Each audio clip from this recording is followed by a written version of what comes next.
Steve Van Samson, Curtis M Lawson, Paul Christian Glenn, Joshua Rex, Raz, Rob Smale.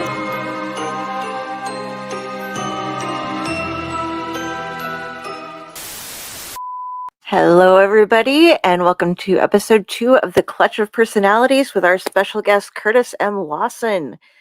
We are here to discuss everything going on with him right now, which is a lot of stuff. He is an, boy, let's go through the list. Same before, he is an author, he is a publisher, he is an editor, he is a podcaster, he is a musician, and he is a comic book writer. And he is part of Weird House Press. And there's been a lot of stuff going on at Weird House right now. And with you, there's something new going on here with the Gallows You're so much Whisper. better at StreamYard than I am. Oh, dude, I've been practicing. I'm having fun with it. Very So cool. yeah, so I mean, there's like, oh hey, Curtis is doing a lot of stuff at Weird House, and gosh, Gallows Whisper shows up. So yeah. So Gallows Whisper is the new imprint that Joe Morey asked me to. Well, he asked me to start my own imprint essentially there. I've been helping him put together some of the books, and I've worked on a few of them myself. Tales of Sweet Hollow, Beneath the Jack-o'-lantern Sky by Tyler James, The Descent by Joshua Rex, and most recently Laundry Legs by Rob Smales, which isn't out yet. So Joe said, I don't need to look over your shoulder while you're doing this. Why don't you start your own imprint and do like 4 to 6 books a year? So I said, yeah. And then I decided on the name Gallows Whisper. And what I'm really trying to do is look for stuff that's that honors and kind of pays tribute to the history of horror and weird fiction, but takes it in a new direction, whether it's in the way that it tells the narrative or the ideas that it explores, or I just want something that's a little bit cutting edge, but also really honors the tradition of the field. oh, very nice. So kind of you can throw in some speculative there as long as you're giving it an homage to traditional.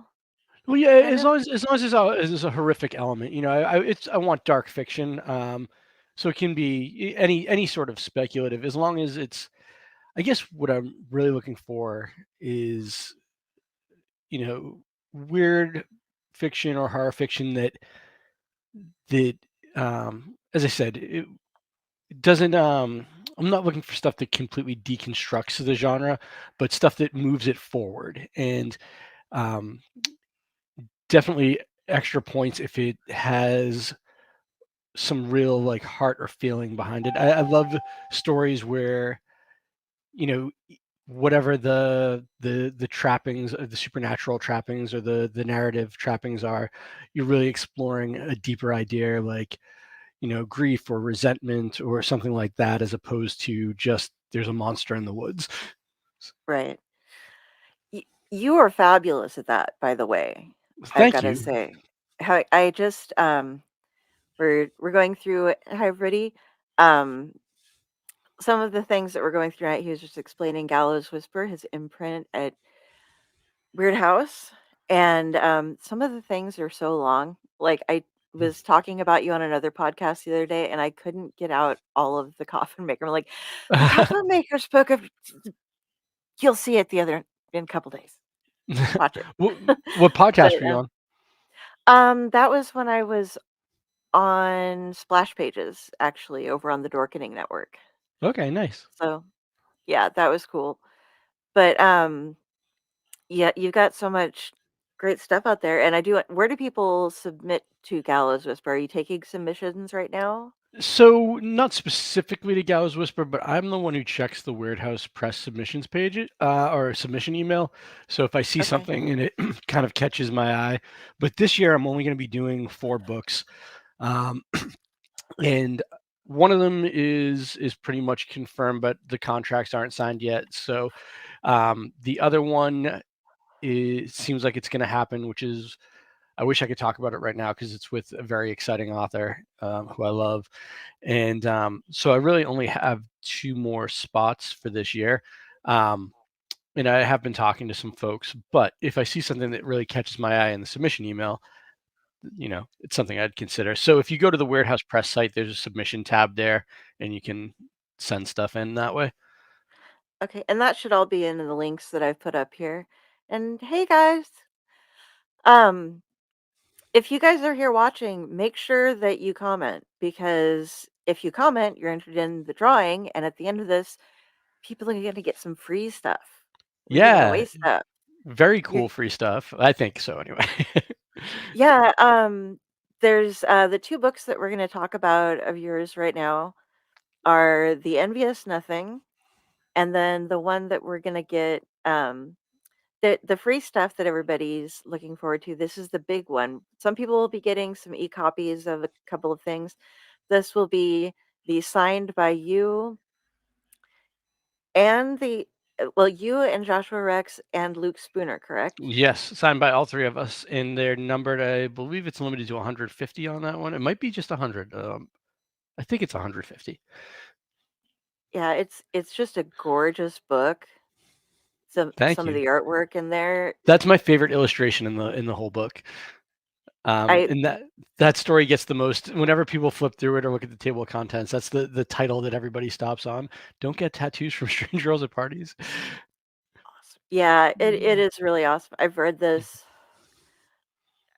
one and I absolutely love it. And I've been trying so hard. This is the Envious Nothing.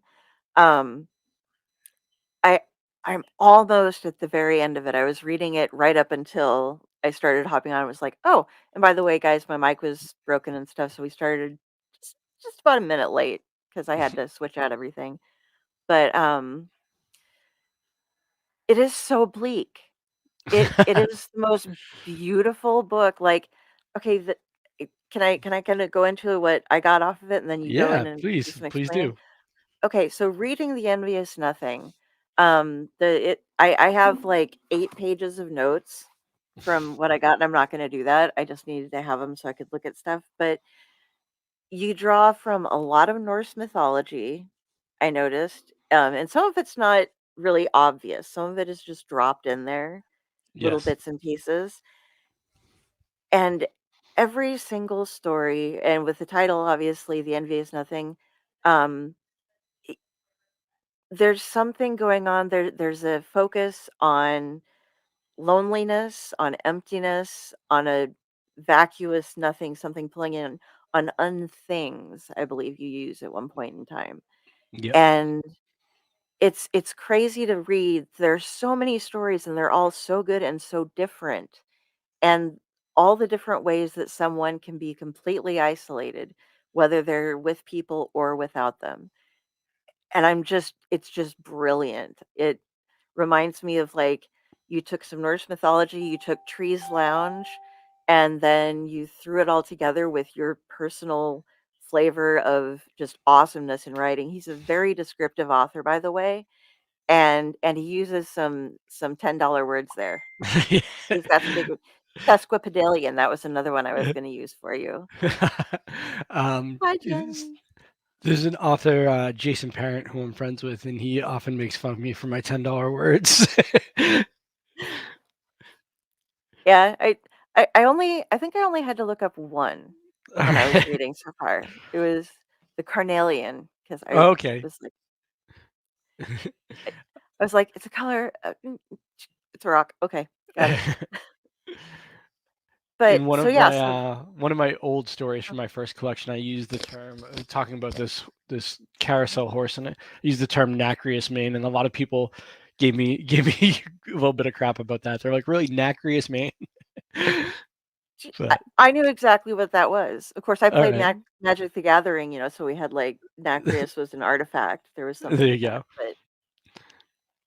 but um, so yeah, so that was my what I got overall. Like I said, oh my God, guys, there's so many stories. There's like the same story told from a bunch of different perspectives, or a story that floats between worlds. I don't want to give any real big spoilers on stuff, but everything just pulls you in, and there's just these hidden Easter eggs everywhere.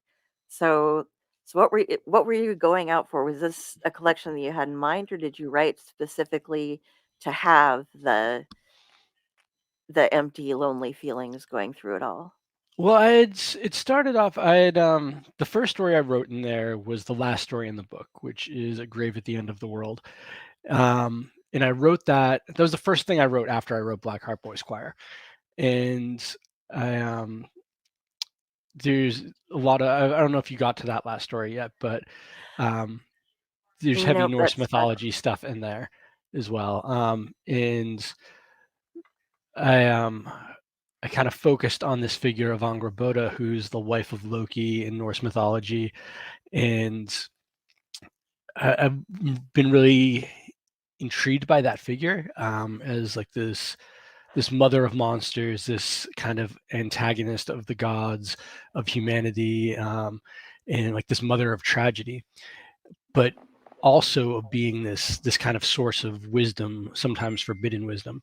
So I thought that was really cool, and I wrote one story that was kind of centered around that idea, and then I wrote another story, which is the beginning story, You and I and the Envious Nothing, and it had similar concepts of this kind of idea of nothingness and what's beyond reality, or as we understand it. And then I got to the point of saying, let's explore this idea of nothing and see where we can go with it. And I chose to use Angrboda as like this symbol of the nothing, or this herald of the nothing. And she's represented a few different ways throughout the book, sometimes as a mother figure, sometimes as an antagonist. And yeah, I think that it was something I was very interested in, was the concept of nothing wanting to manifest into our world, nothing wanting to become something. And I guess that kind of started from the introduction of the novella I wrote with Doug Rinaldi, Those Who Go Forth into the Empty Place of Gods. Um, this There's an introduction by a mutual friend of ours who wrote this really, it starts off really weird, about a goldfish and all this stuff, but it gets into this really deep idea of nothing trying to manifest into the world through art, and that every idea that we have, every artistic idea, we're pulling out of the nothing and bringing nothing into the world. So that thought really stuck with me, and that was kind of the birth of these stories. I really, really dug the poem with Angerboda at the beginning. Thank you. Hello. Mhm. And the now I was looking and I'm missing out. There's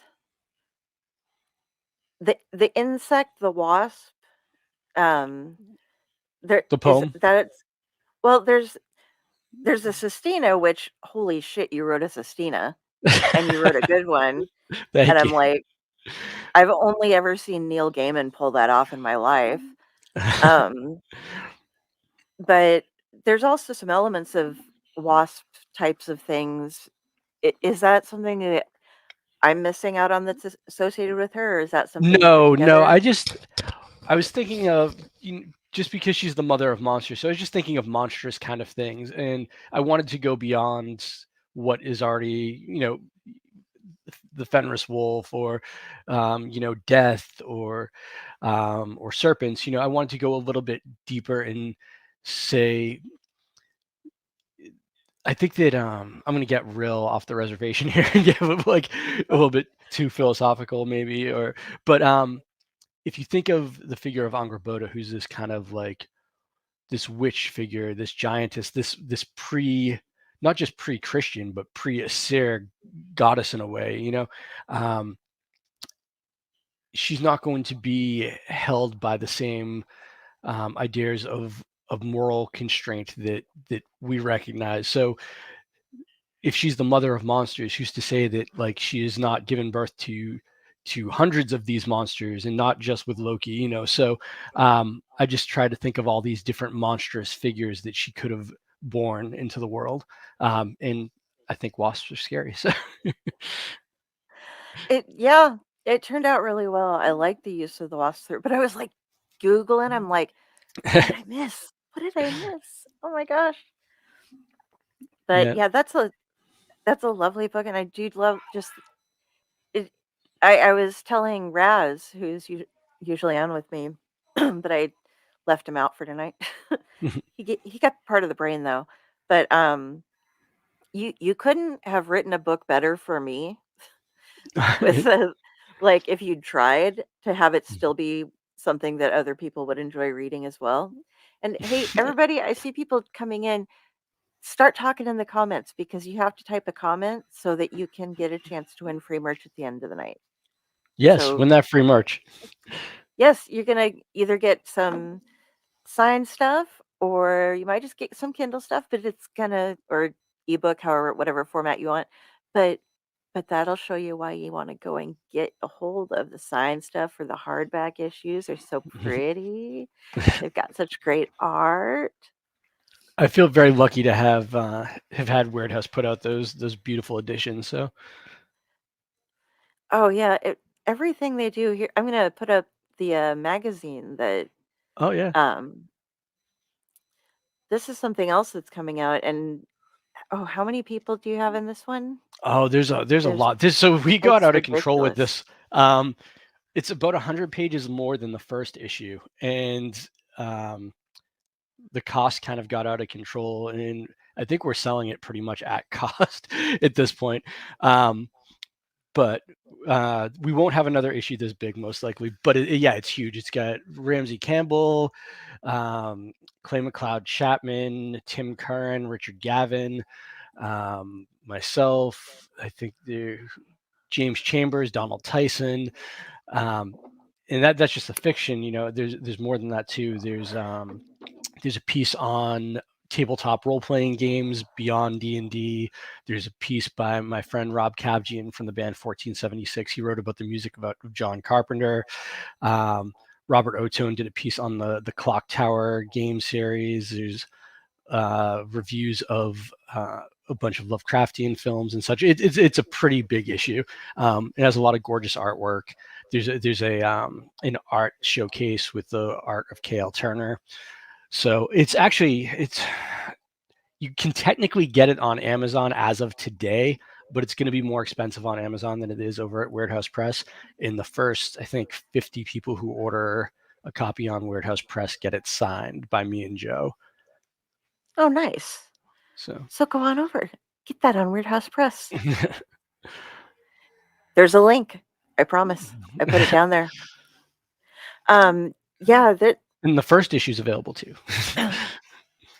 The first issue, actually, I will be giving out with every an e-copy of it. Nice. With all of the different giveaways as well, because that one's made it to the Kindle pricing. So yes. so I can afford that one. Okay, we have Friday with the Library in the Blue Box. Say that one. A lot of times, that is great, a story that makes you want to learn more about the world it is in. He does a lot of that. Thank you very much. Yeah. Oh, everything. Hey, Raz.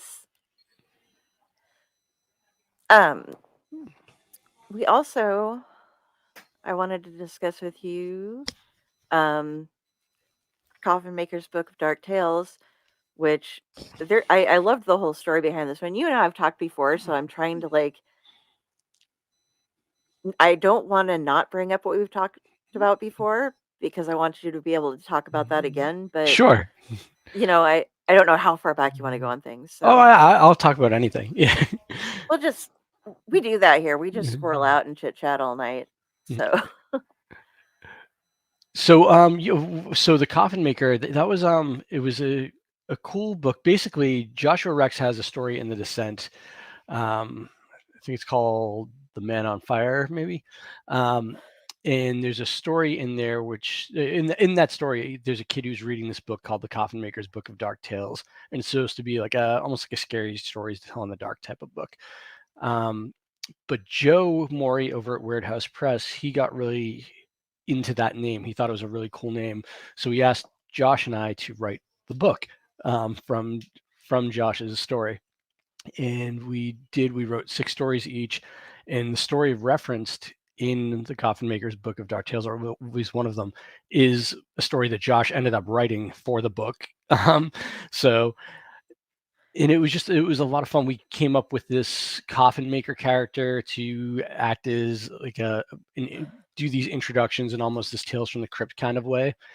And originally there was talk of doing it in a more comic book style with word bubbles and such, but it was a little bit too campy for how the stories ended up feeling when we were done with them. So we asked Luke to do kind of a floating text with the Coffin Maker and just a single image, and I think that worked out really well. The white backgrounds on everything is kind of stark, and I just think Luke got a very good aesthetic for it. I think it really stands out, the artwork. And like you said, I wrote 6 stories. Josh wrote 6 stories.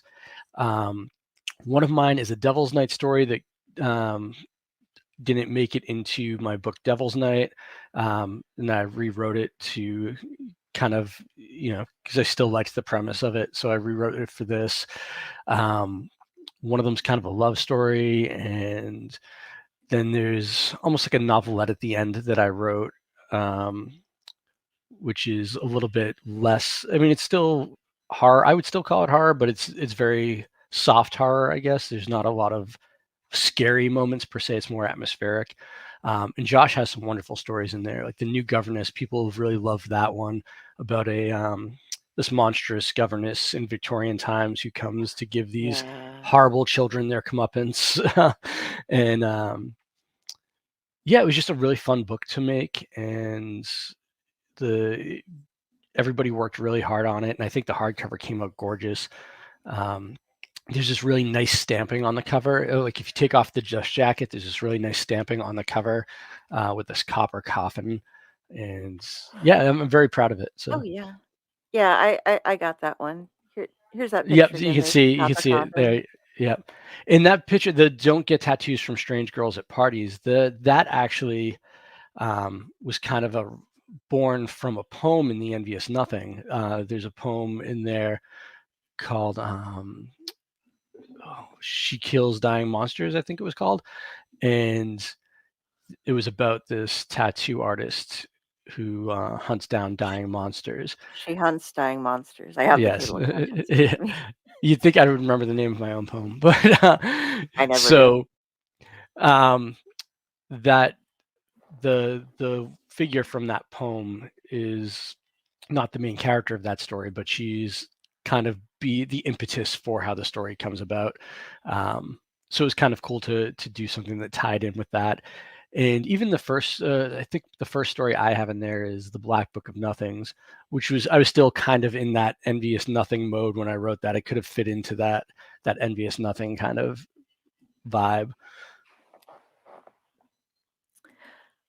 Yeah.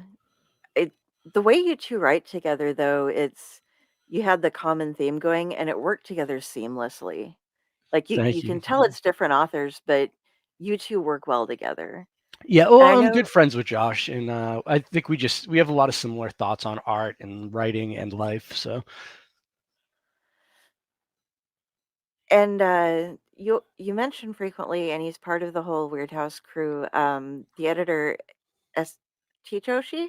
So he does some work. I wouldn't say he's part of like the Weird House crew per se, but he does do some work for Weird House. He's more involved with Hippocampus Press. Okay. Which he has a deeper connection with them, but he has done what he does with Weird House is mostly reprint collections of classic authors. So we just did one from Everil Worrell, which was a woman who wrote in the classic Weird Tales era. She wrote from like, I think the 20s or 30s up through like the 50s or 60s. And she was one of the few real successful pulp writers, female pulp writers of that time. And she had never had her work collected into a single book. So we just published that, and Joshi had put that together, and he had done Far Below by Robert Barber Johnson and a couple volumes from Carl Jacobi. So that's the kind of stuff that he's been doing for Weird House. And I think it's really important for us to, because we're having some success, to take that success and the opportunity that we have to promote these kind of lesser known authors from that period, because there's so many great stories from back then that kind of get lost and forgotten. And everybody knows Lovecraft, everybody knows Robert E. Howard, but a lot of these other people, they just kind of get lost in the sands of time. And I think if you have the opportunity, if you're really committed to the field and you have the means and the opportunity, I feel like it's your duty to kind of, secure the past. Yeah. And it's a sense, once something goes into public domain, a lot of people just jump on it, and there are 500,000 versions of the complete works of Edgar Allan Poe, H.P. Sure. Lovecraft. Um, I absolutely did not mean to miss your comment there, East Coast Honors. Got out of the way. Curtis, did you get started in Dark Tales, or did you move into the dark as your path went forward? And you had a very interesting way of getting into the field, I think, in my opinion. So, I mean, everything I've written has always been kind of dark, going back to when I was a musician. So I played in metal and punk bands and black metal bands as a kid, up to when I was like 25 or so. So there was always the kind of dark and horror element of that. And then when I was like 25, I decided I wanted to stop playing in bands because I hated working that closely with other people, and it was very stressful on my friendships and such. And honestly, I wasn't very good at it. Um, so I started writing, and I did a little bit in short stories. But I mainly focused on comics. I did comics for about 10 years, largely unsuccessful. I had a few graphic novels, a few standalone comics, and some web comics and such, but nothing that ever really caught on. And I ran out of money, and I had a young child, and I couldn't keep paying artists, so I decided to write a novel, because I didn't have to pay for sequential art in that. And I hired an editor, and she happened to be starting her own imprint over at Permuted Press, and she offered me a book deal, and I just kind of fell into it. And I said, well, I guess this is what I do now. But even when I was doing comics, even when I was doing superhero comics, it was always really dark, like anti-hero stuff. There was always like dark crime, noir elements, horror elements. Most of what I've written is supernatural. I had a sci-fi comic or web comic that I did called Divus Morte that I never finished, and that was still it was like space opera, but there were definitely like horror-y elements in it. So it's just kind of what I always naturally gravitate to. I think probably just because of what I grew up listening to and reading and watching. And Jesse Gilbert, did you really get it a tattoo from a strange girl at a party? Raz, did you do it? Did you do it? It sounds like something Raz would do. I have a friend of mine that lives in Florida, and she owns a tattoo party and tattoo parlor. Sorry, and she commented that she's the strange girl who at parties giving tattoos. I'm the strange girl, but I already have my head tattoos. I can Yeah, I figured out how to show them off. I went with my nice. Norse theme tonight because of the I saw. yeah, I've got myself set up finally before I was all on blank walls, and the party upstairs quit. I'm very happy That's pretty about good. that. I Yeah. actually redid my basement area where I record for my podcast, and like I had it all nice looking and everything, but the heat's out down there right now, so I was like, I'm not going to sit in the cold and do this tonight. I'll just use these Yeah. gray walls. Yeah, be comfortable. Don't be sitting around freezing. It's terrible. Yeah, I had hopefully my furnace will stay off. I keep it pretty cool in here, but Mhm. at least my furnace got fixed. It used to do this thing where it sounded like I had a drummer locked in a closet somewhere. Oh, nice. Yeah, it's no fun. No, not really. Mhm. Um, so there's been some other stuff going on over with Weird House too. I don't know if you wanted to talk about that or not. Which With stuff? uh, isn't Joe and his son are isn't So, Dark Region? yeah, so Joe's son, Chris Morey, he owns Dark Regions, and the companies aren't merging or anything like that, but they are kind of cooperating. Okay. And essentially we're just we're trying to help each other in some different ways. Joe's working on some of the Dark Regions books. There's some stuff that they've been trying to catch up on, and Joe's just really good at making books. So Joe jumped in and he's helping Chris with that a little bit, and Chris has been offering some advice about, on the marketing end of things, or um, you know with printing and distribution, things like that.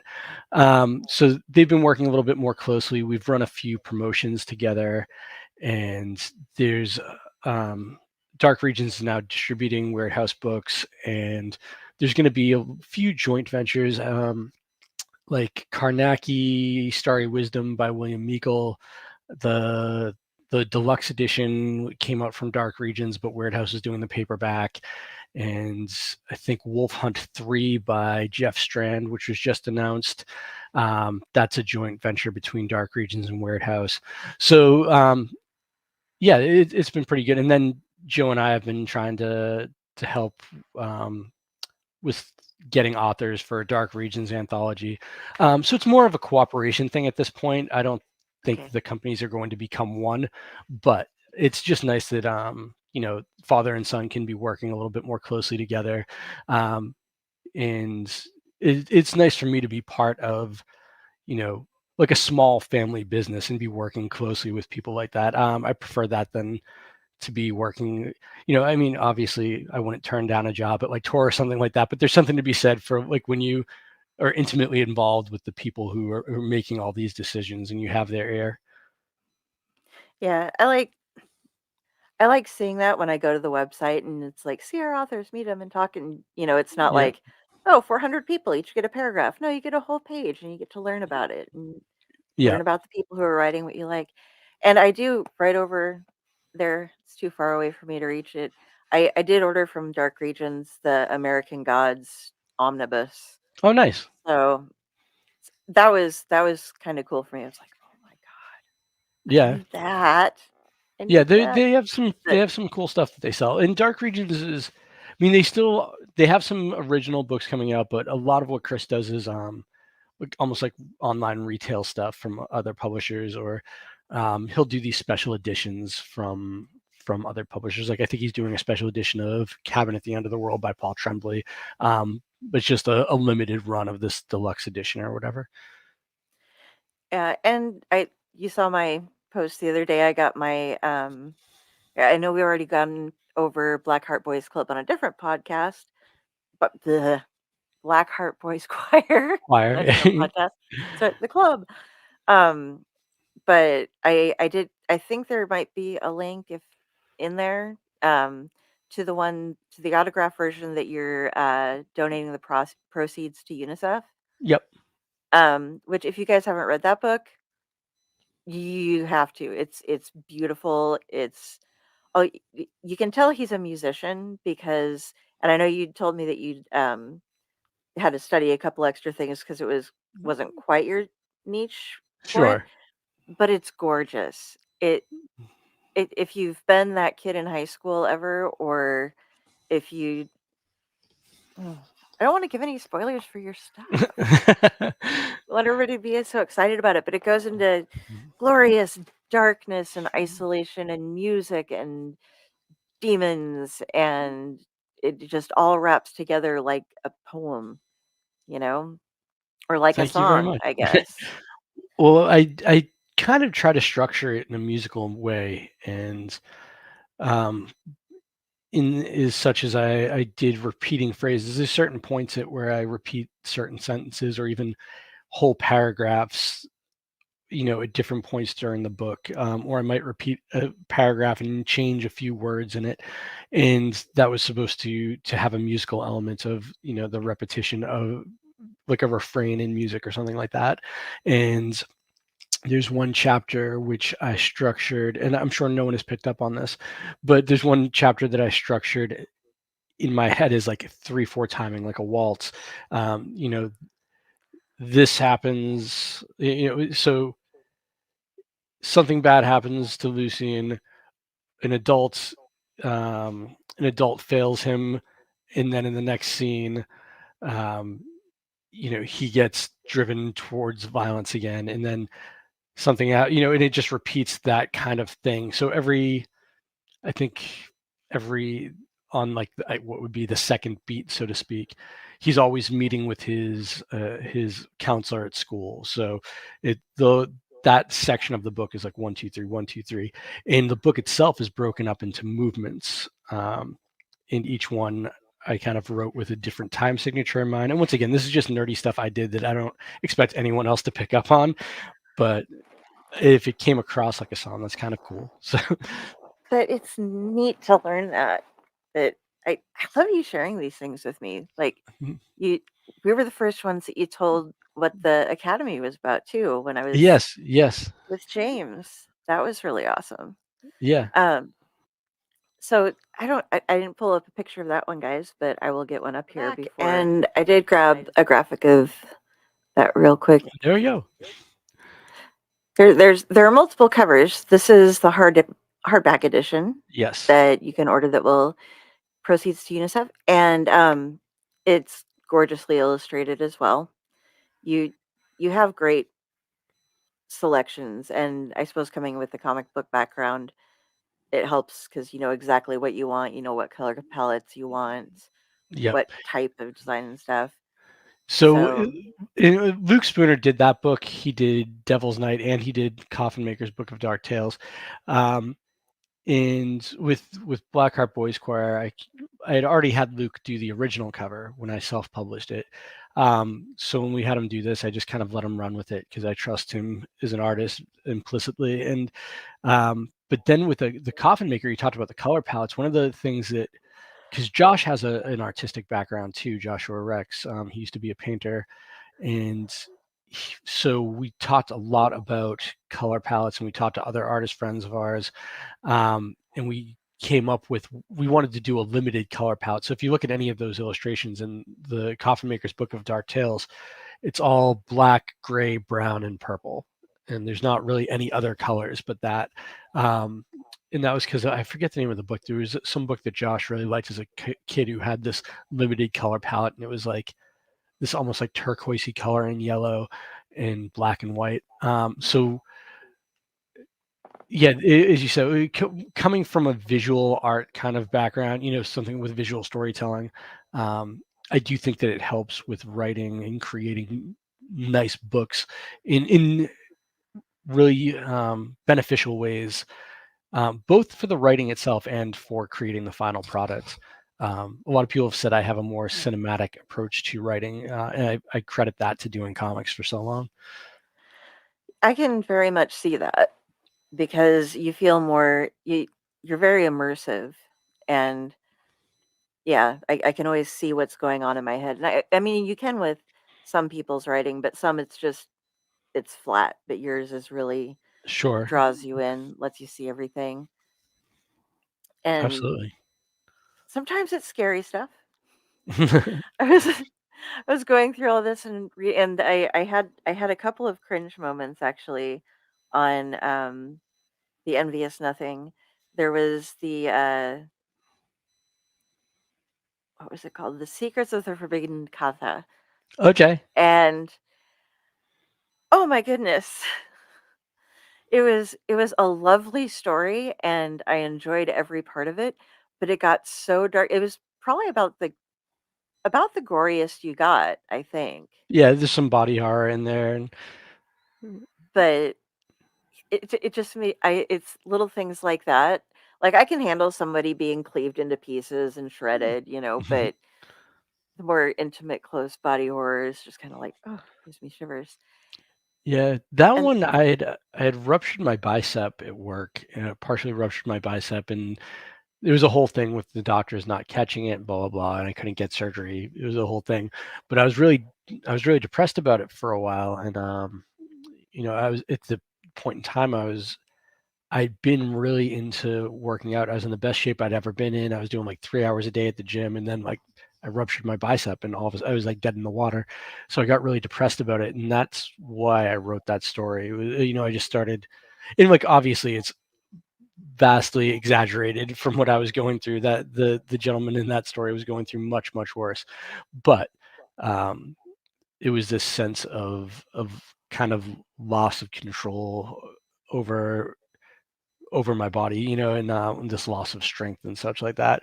So that one was kind of a personal story to me, which is maybe why I went a little bit more visceral with it. Yeah, I liked the part when you were talking about it, it wouldn't have hurt so much if you hadn't known, or if he hadn't known what it was like to be in that greater shape. Like if he'd never taken Yes, the time to work on his body, then he wouldn't mind as much. But exactly. Yeah. once Yeah. you And get something, it hurts when it's taken away.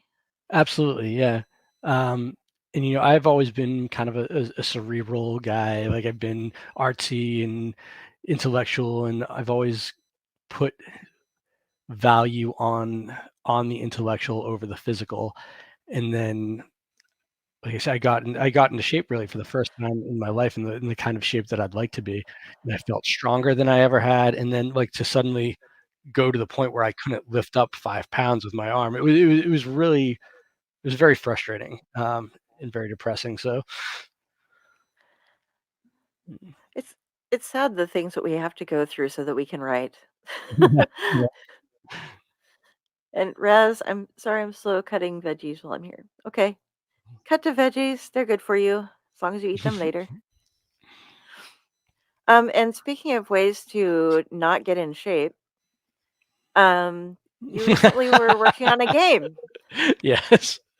Um, so yeah, I've been writing for Astro Inferno, which is a tabletop RPG. I think they're calling it Beyond Grimdark, Post Hell, and yeah, it's a very cool concept. I had actually interviewed the guy Anta who is behind the game. I interviewed him on my podcast, and we kind of clicked and started talking. And he asked me to write for the game, and I started off just writing little snippets. I don't know how familiar you are with like tabletop RPG books, but a lot of times they'll have these, just like a paragraph or maybe a few sentences of flavor text above different sections. So I started off writing those. I think I wrote like 50 of those for him, and then he started asking me to write chapters on these things. So the game itself it's a really interesting but kind of confusing concept. Um, Basically, sometime in the future, there's this nanotech kind of stuff that something happens, and the whole physical universe ends up dissolving or whatnot, and it's called the regenesis. And at this same point in time, Satan leaves hell. He just up and goes. Um, and now you have this weird post Satan hell where he's just gone. You don't know where he went. Hell's in chaos, and the physical world has ceased to exist. But there are some human beings that basically merged into this new, you know, out of the physical universe into what is called fracture, which is what's left of hell, and the dreamlands and everything from mythology and such like that is all in this kind of mishmash place called fracture.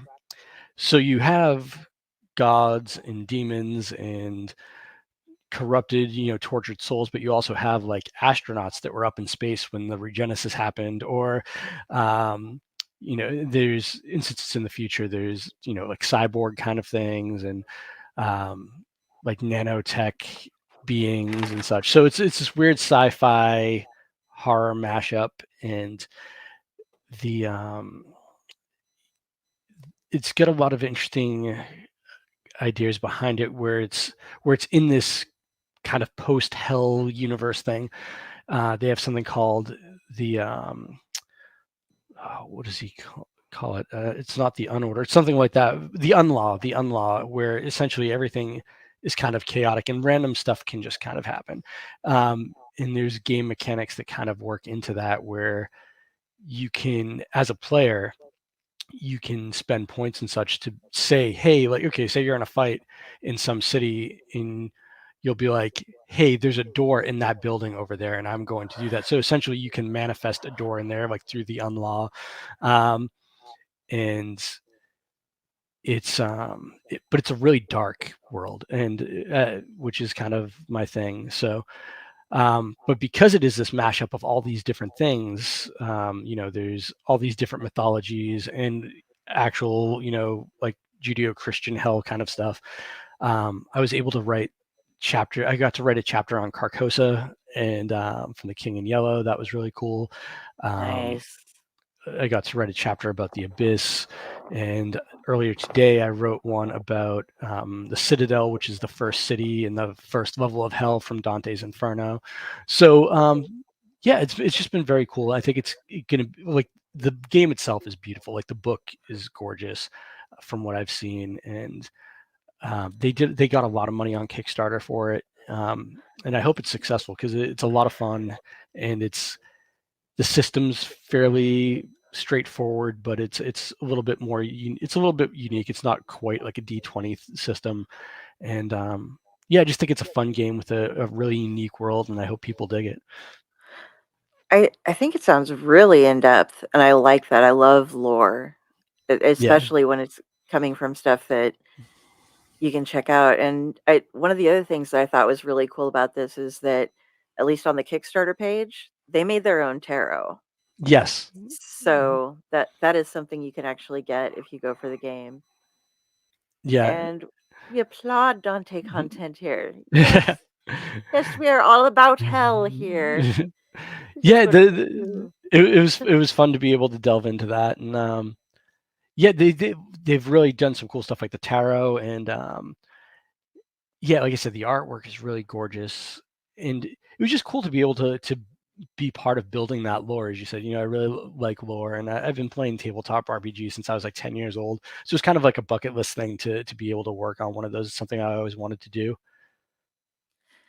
So what was your game back in the day? I mean, Or still in the day? I started playing Dungeons and Dragons. That was like the original thing, but I've played a lot of tabletops. Um, and my favorite one to actually play all around was probably Aberrant, which is a superhero game that White Wolf put out. And I really enjoyed running Aberrant games as the game master. And my favorite game world was probably Rifts, which I hated the system for, but I just thought it was an incredible world. And it goes into it. I mean, I guess you can kind of see that with Astro Inferno. Rifts was this kind of mishmash world where all these rifts opened up in space and time. So you're on Earth, but you have cowboys and samurais and demons and cyborgs. And but I thought it was even with all that stuff, and it almost seems like too much. I thought they did a really good job of developing the world. You had this kind of bad guy faction there. I forget the name of them, but they were essentially like, far future Nazi kind of statist guys, and they hated anyone who wasn't human, who had psychic powers, who used magic or whatever. So like if you weren't strictly like a human, you weren't allowed in these kind of enclaves, and they'd hunt down magic users and stuff. And the way they developed the world with that and the aesthetic that they used with it, it was just it was pretty cool. I really dug it, but the system was garbage. So Okay, so favorite D&D edition. I'm an old man. I like second, but I will say that 3.5 had a lot of advantages. There was a lot. I think 3.5 is probably a superior system, but most of my gaming life was spent on second edition, and I knew the books inside and out. And I will take this to my grave. I like Thaco, and I think that it gives you a solid range for being able to hit. One of my problems with some of the later systems is theoretically you could just get pluses forever. And within Thaco, you have this finite amount of to hit or to defend or whatnot. So, and I always thought it was silly where people get upset about, negative numbers. They're like, I don't want to figure out, I don't want to do integers. Like, I can't math. yeah. So, But second edition is my favorite, but I think 3.5 is probably all around better. Okay, we are also all about Dante. He, however, understands nothing being said on this show. I think Dante's a pet. I hope it's not a baby, because then I'm bad. But pet the baby. Pet the baby. Remember, everybody, put up some comments because we're gonna have a drawing at the end of this. And it's I got some stuff to the give Coffee out. Maker's a really beautiful book, so you don't want to miss it. It's gorgeous, and you're gonna get so much content from some of the E stuff too that it's gonna make you go, "Oh God, I need to check out Weird House and some more Curtis because he's a 3-year-old." Hi, Dante. Sorry. Didn't mean to go over you there. I'm with you though on 3.5 being pretty much the easiest. The round of posting. Thank you.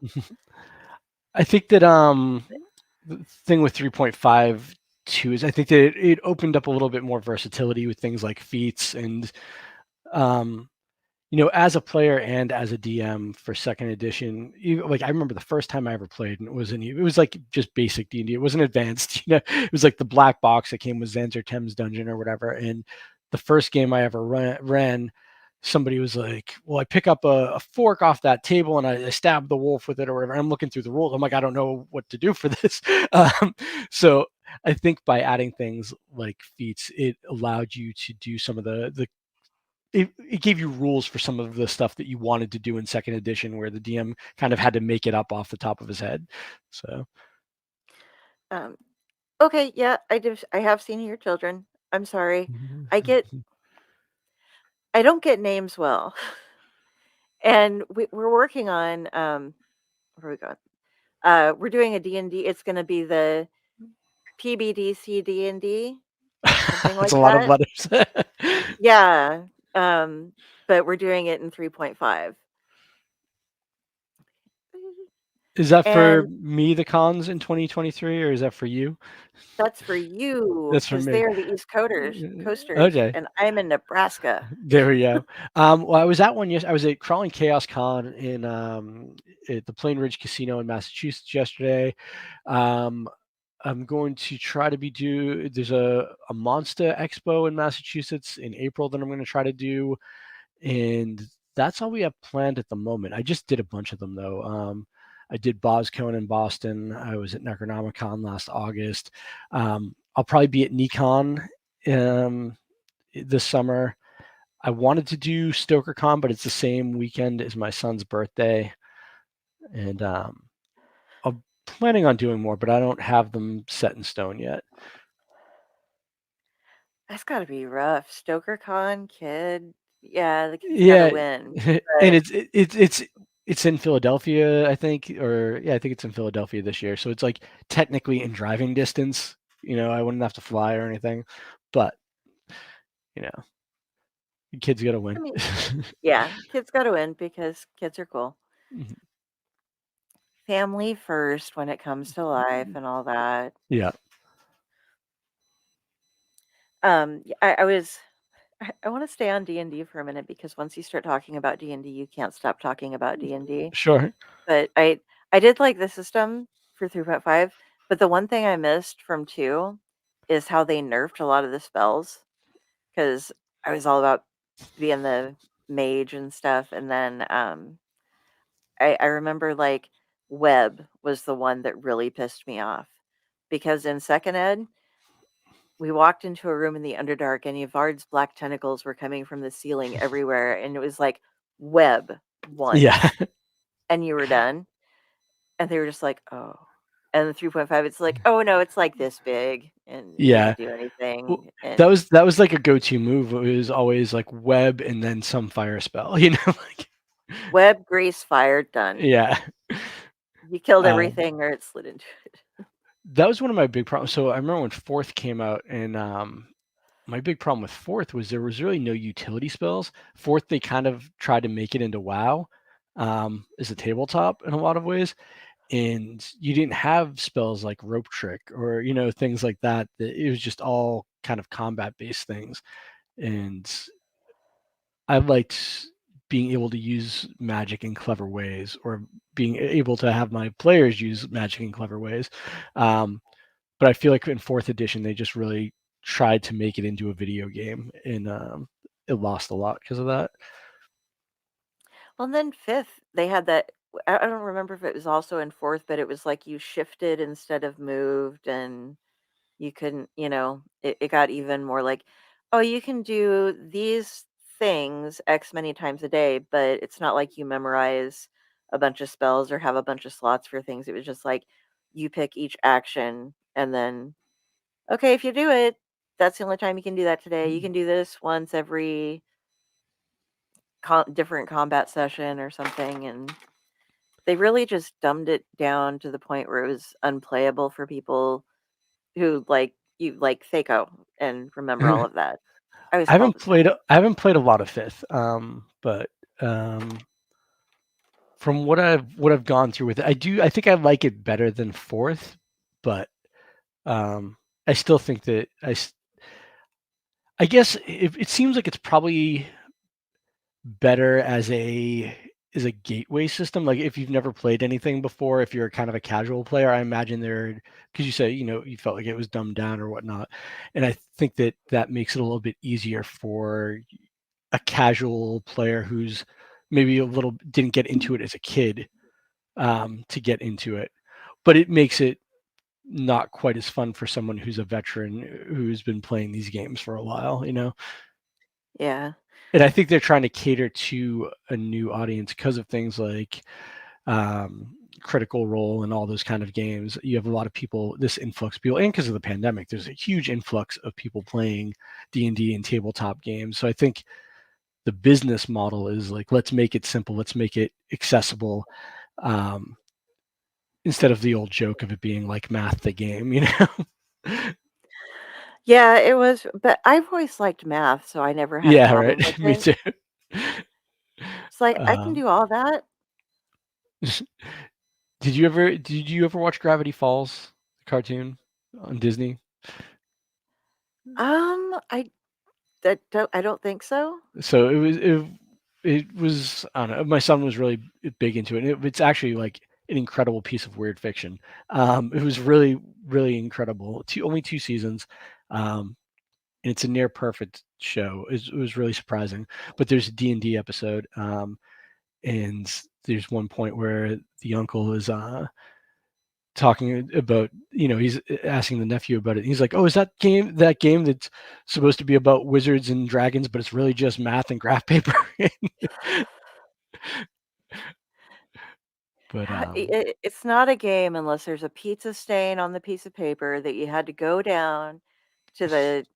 I literally once spent like 2 hours with one of my friends doing specialized 3.5 sheets. You know how they had the portfolio ones? yeah, Well, we just made them because we knew we'd have hybrid characters that we would eventually need to keep leveling up and would get eraser burns on the paper and stuff. So we were making hundreds of copies and organizing all these folios and stuff. And we're dressed just total goth. And I helped like 3 different people use the copy machines because they kept coming up and asking me like I was an employee, like, "Oh, could you show me how to do this?" "Oh, yeah." I mean, the people with the blue shirts with the polos with the logo on them are standing right there. But why not? I mean, I'm here. The only one I had to turn on the guy who asked where the bathroom was, but yeah. we spent so much time. It's just it's not real unless you have all that feel. But we're gonna try to be doing this on Twitch, and maybe you can join us sometime. Try Yeah, to, if you'd like to. Where it's that'd gonna be become fun. a thing, but we'll be doing it all live playing, and hopefully we're gonna try to do some really. We have some really neat ideas for things that are twitchable. East Coast Hunters, I sat in with my son and his friends, and I had to walk out. It has changed so much, or they've changed it so much. Yeah, they just they kind of lost the plot a bit. They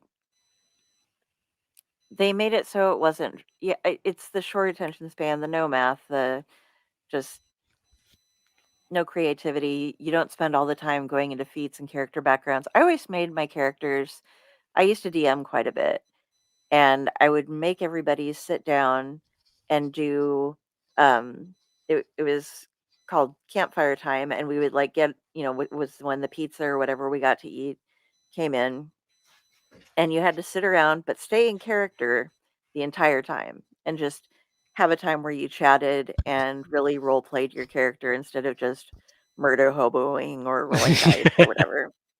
It it was the not dice stuff that was going on. So that's just something I really always enjoyed about the game. Was we were trying to teach it's a fun game to teach little ones if you can, because it if you stay in the lower editions, it does help them with math. But also if you make them tell a story and come up with something. My friends had my friend had 3 little girls, and we were working with them, and it was like, "Oh, what do you wanna be?" "I wanna be a princess." "I wanna be an ogre," and it's just, "Yeah, do it. Let's get this going," you know? Yep. So much fun to have their little minds working and stuff. Yeah, Um, absolutely. have you started your son in on anything? Yeah, so I mean, I did early on. We used to play like kind of randomly. For a little while we were playing. A couple years ago we would play as a family like every Sunday or something. That was a little bit short-lived. Um, but he started playing with his friends online, I don't know, maybe a year or so ago, and he enjoys it a lot, but I think that he hasn't played as much because it's hard for him to uh, like anybody who's ever done a gaming group knows this, like trying to get everybody together on the right at the same time on the same day. Um, so that's been a little bit frustrating for him, I think. But yeah, he was playing with his friends for a while, and it's interesting because he's 14. I think he started doing this when he was like 13 with his friends, and as you start getting older and you play differently, you want different things out of the game. Your stories become more advanced, a little bit more sophisticated. But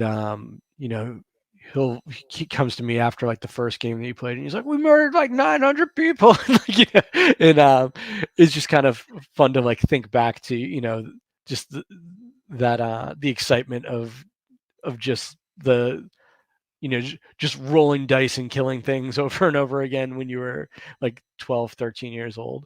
And it's interesting seeing because he started DMing. So it's interesting seeing him approach the storytelling elements of it and how to wrangle people because that's probably the biggest challenge in running a game is wrangling your players, right? Oh, And yeah. anticipating what they're going to do and how they're going to derail your story and how you're going to keep it on the rails. Um, And there's this to the east and this to the west, and somebody's got a poster up that's advertising something for the south. We're gonna go north then. That's yeah, that's what we're gonna do. We're well, gonna I always just let people think, be like, "Oh, which way do you go?" And no, this way. I'm like, "No, whatever way they pick, it's going to lead to the place I planned." Like, Oh, look what just magically appeared here. Yeah. so You're a writer when you're like, it takes you longer to write up the thing than it takes them to play the game yeah. because especially players that are picky, they fight over everything, and it's just like, oh my god, are we never gonna get out of here? But I'm the person who like every kobold gets rolled, and it's gonna talk about and his son John is locked up in the cell while he's struggling away in the mines. I'm horrible. I make people quit playing because I get them so depressed.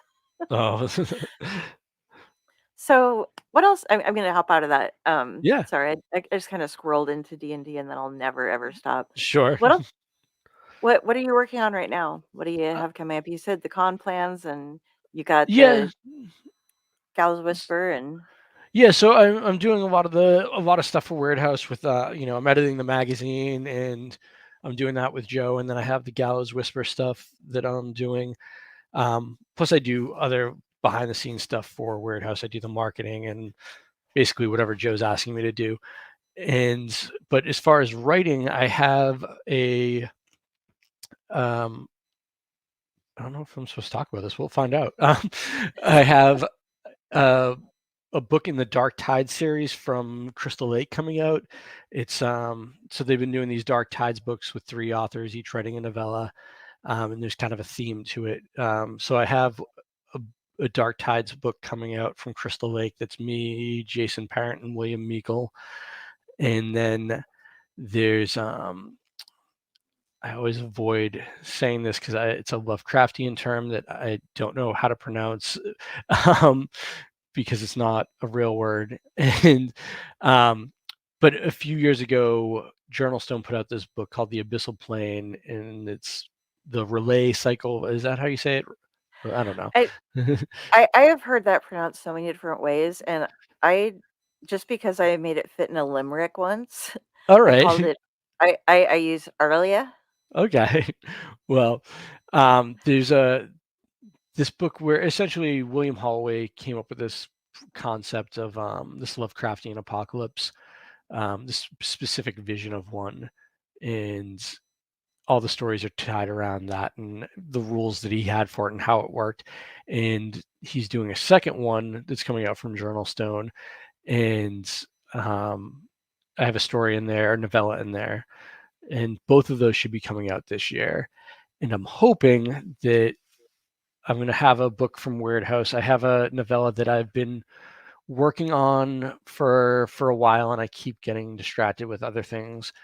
And I tried to do it as a serial for a little bit, but I'm not very good at keeping up with the serial, so I'm not doing that anymore. But it's called Couch Surfing Through the 12 Chambers of Hell, and Okay. it's about an aging rock star who's lost his family, and he goes on this trip down Route 50, which is like the loneliest road in America. It's nicknamed, and it's broken up by months, and each one is kind of mirrors one of the hours of the Egyptian afterlife. So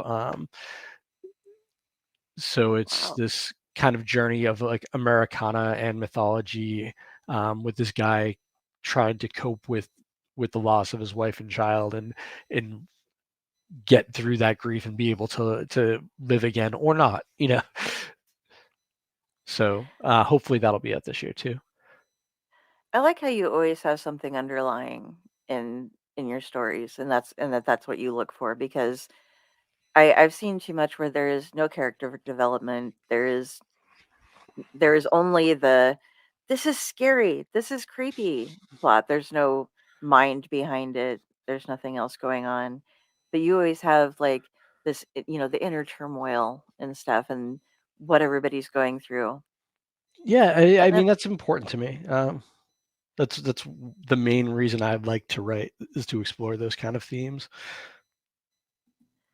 he is well read and he uses big words. I do. He's good at them. But it keeps the rest of us on our toes so we can keep up with what you're writing about. Um, that one's been really fun too, because I had this idea for a comic about the Pharaoh Akhenaten in my head for forever, like for decades. Um, and the more I thought about it, the more the story I wanted to tell didn't really work. Um, but I was able to take a lot of the things I wanted to do with that and put it into couch surfing through the 12 chambers of hell. And it was cool to be able to jump into a different kind of mythology too, because I've been so focused on Norse. I mean, that's where my primary interest lies. But I've been so focused on putting Norse stuff into my writing. Even my first novel, The Devoured, is heavily steeped in Norse mythology. So it's kind of cool to be able to jump into something different in a different myth cycle and really explore that. Cool. I like the Egyptian stuff. You have you read pardon me, Gaiman's American Gods? Yeah, I mean, it's one of my favorite books ever. So yeah. so are I don't know if Route 50 goes through they have the Nile passage basically that he takes Yeah, I don't. in the book. I'm honestly, I haven't read it in. It's been probably almost 20 years since I've read it, but um, Okay. So I don't remember the details of those sort of things, but I wouldn't be surprised. Oh, it's just one of the sections of the United States, like when Shadow's going up from wherever they stash him off with uh, the guy with the cars. Yep. My No, memory's great, I but remember it goes this down and I remember the he goes section to you're like talking about. I Cairo just and don't remember where it was geographically. okay, yeah, Yeah. Yeah. I love that, but I love all the different mythologies and being able to put in the Egyptian stuff is because that's also super intricate. I've always been e- my doctor, even my neurologist, I've been going to Raw Neurological for Oh, over nice. 20 years now. Yeah, he's like, "Shh, we don't say that. We don't let them know how old we are." But his name is Rich. His initials are RA, but he actually has the Eye of Horus or the Eye of Ra as his symbol. Oh, that's awesome. So yeah, so most people just Yeah. think he's named his business after himself. But I was like, "Is that?" And he's like, "Yeah." That's You're neat. the only one who's ever figured it out. Um, can I get nerdy about Egyptian mythology for a second? You can get Yeah. nerdy about All right. Egyptian mythology for a couple seconds. I mean, So one of the things when I was kind of doing the layout or the outline for couch surfing is if you look at Egyptian mythology, like Egypt was like it went on for like thousands of years. You know what I mean? So you're not really looking at one culture. You're looking at it multiple cultures that kind of evolved out of each other over time. And if you think of the way that even you think of the way Christianity has changed and evolved over 2,000 years, and like so the Egyptian religion, it's not this you can't just look it up and be like have all the answers like this is how things went because it's different over time. The gods served different purposes. The concept of the afterlife was different at different periods. So I had to really nail down what I wanted to take from that. And do I want to use the duat perception of the afterlife and of hell, or do you go to an older perception of it? And there are things I wanted to do from when I went into it that I realized I couldn't stay consistent because they were from, one thing happened was the way it was perceived 1,000 years prior to this other thing. So I really had to nail down the version of the mythology I wanted to use.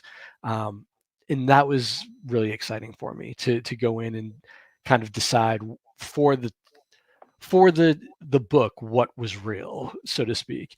Um, and one of the things that I found really interesting is, we generally think of the god Set as this god of evil, and Set is an antagonist of the pharaoh going through the afterlife. But Set was originally a storm god, and he was antagonistic to a certain point, but he also was like a protector in the afterlife. He was there to kill Apep, or to keep Apep the serpent back. And at some point in time, I forget who it was, but someone invaded Egypt, took over. There was this foreign dynasty for X amount of years, and their primary god that they chose was Set. And when they were ousted, everybody that's when Set got turned into this real, like almost like satanic figure, because mhm. he was associated with this invasive regime. So there's a point in there where it talks about Set, essentially Set and Apep in some form, and Apep telling Set that someday he's going to devour him and like take everything that he is, which is kind of what happened, because Set essentially takes on the role of Apep later on in the timeline. Um, so, anyways, yeah, I got really nerdy into that part of it of how the religion evolved over thousands of years. Oh yeah, when you're trying to get everything exactly right, like I'm working on a story now that's a Lovecraftian bit, Mhm. with here. Let's try to say the names, shall Yeah. we? Nyarlathotep. How do That you say sounds it? right to me. Yeah, Nyarlathotep. Yeah. Yeah, so I have Nyarlathotep going into Egypt and writing a book on the flayed skins of humans and stuff, but I had to set it up so that everything worked out so it would be a very specific dialect of Coptic. Yep. And so it's like, okay, we have to study what time in history, who was where, which cities still stood and had people in them. Because if you're going up and down from the Delta and stuff, okay, well, they absolutely destroyed this one so that they could build this one. So what's left? And man, it had to be rough to be an Egyptian Yeah. because they were just constantly there's not a lot to build with, and what you do have, you're taking from other cities, so it's just like, "Okay, we're moving the town." Yeah. Well, there's a lot of that. It shows, I don't know, an incredible amount of fortitude and planning and will. Um, and so Akhenaten, he, for political slash religious reasons, he decided to start a new capital, and he built it in the middle of nowhere, like way out in the desert. And the amount of time and work and money that must have went into this of building a new capital over the course of a few years, when you don't have machinery, you don't have concrete, you know, it's just You have such a slaves and wild water. endeavor. Yeah, it was such a wild endeavor, and it really makes you think about what humanity is capable of. But it's kind of mind blowing.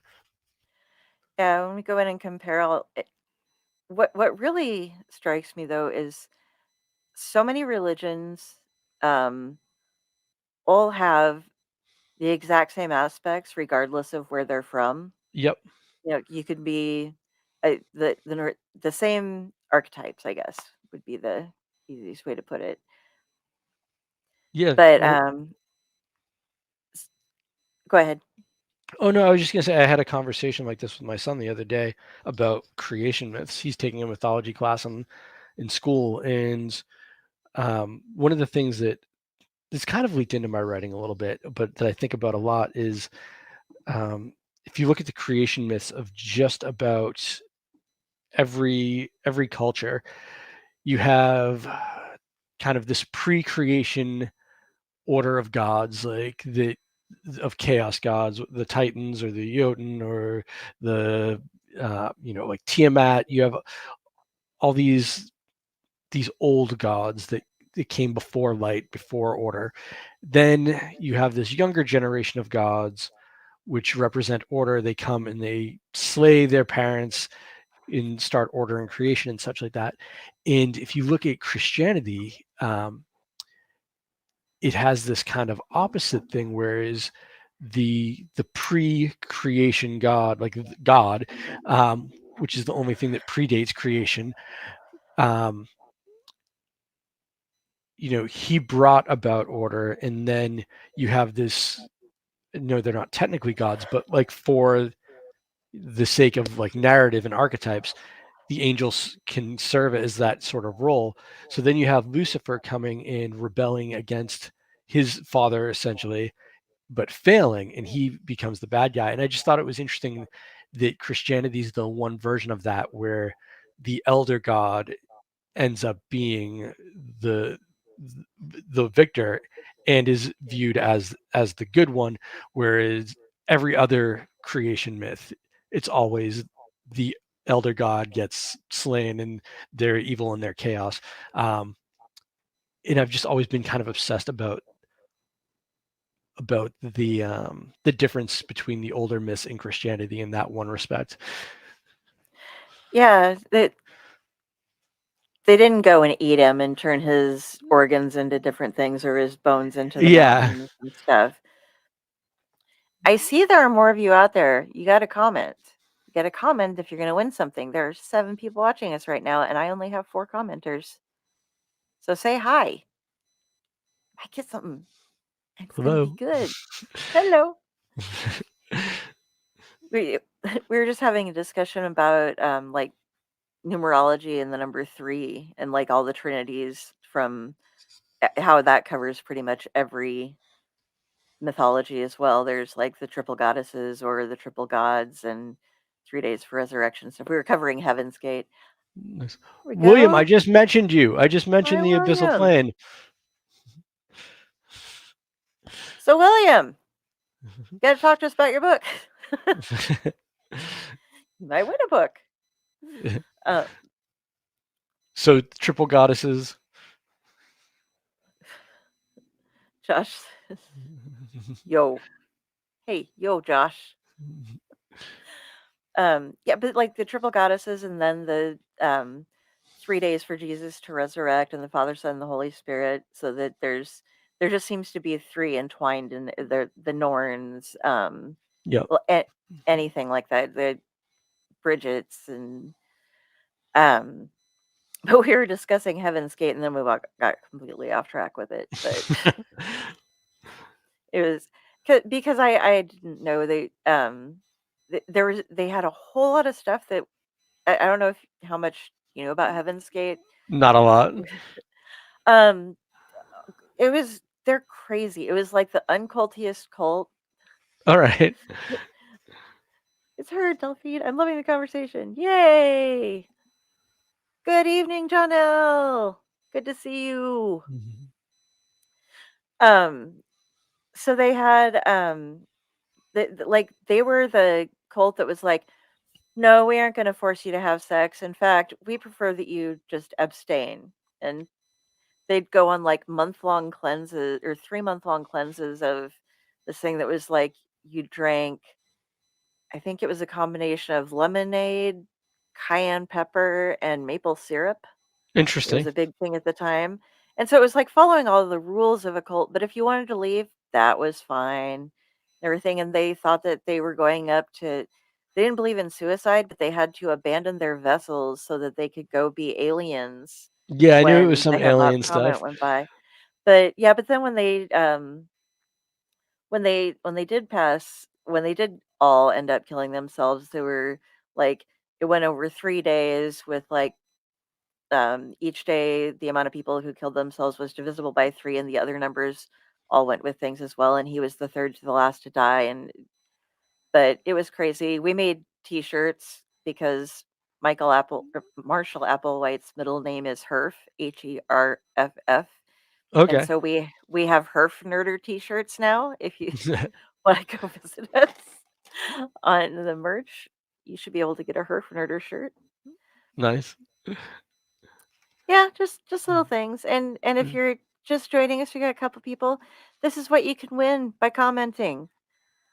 This is one of the things you can win. You get this. This is autographed by Curtis and Joshua and Luke, and it has all of this gorgeous artwork in here.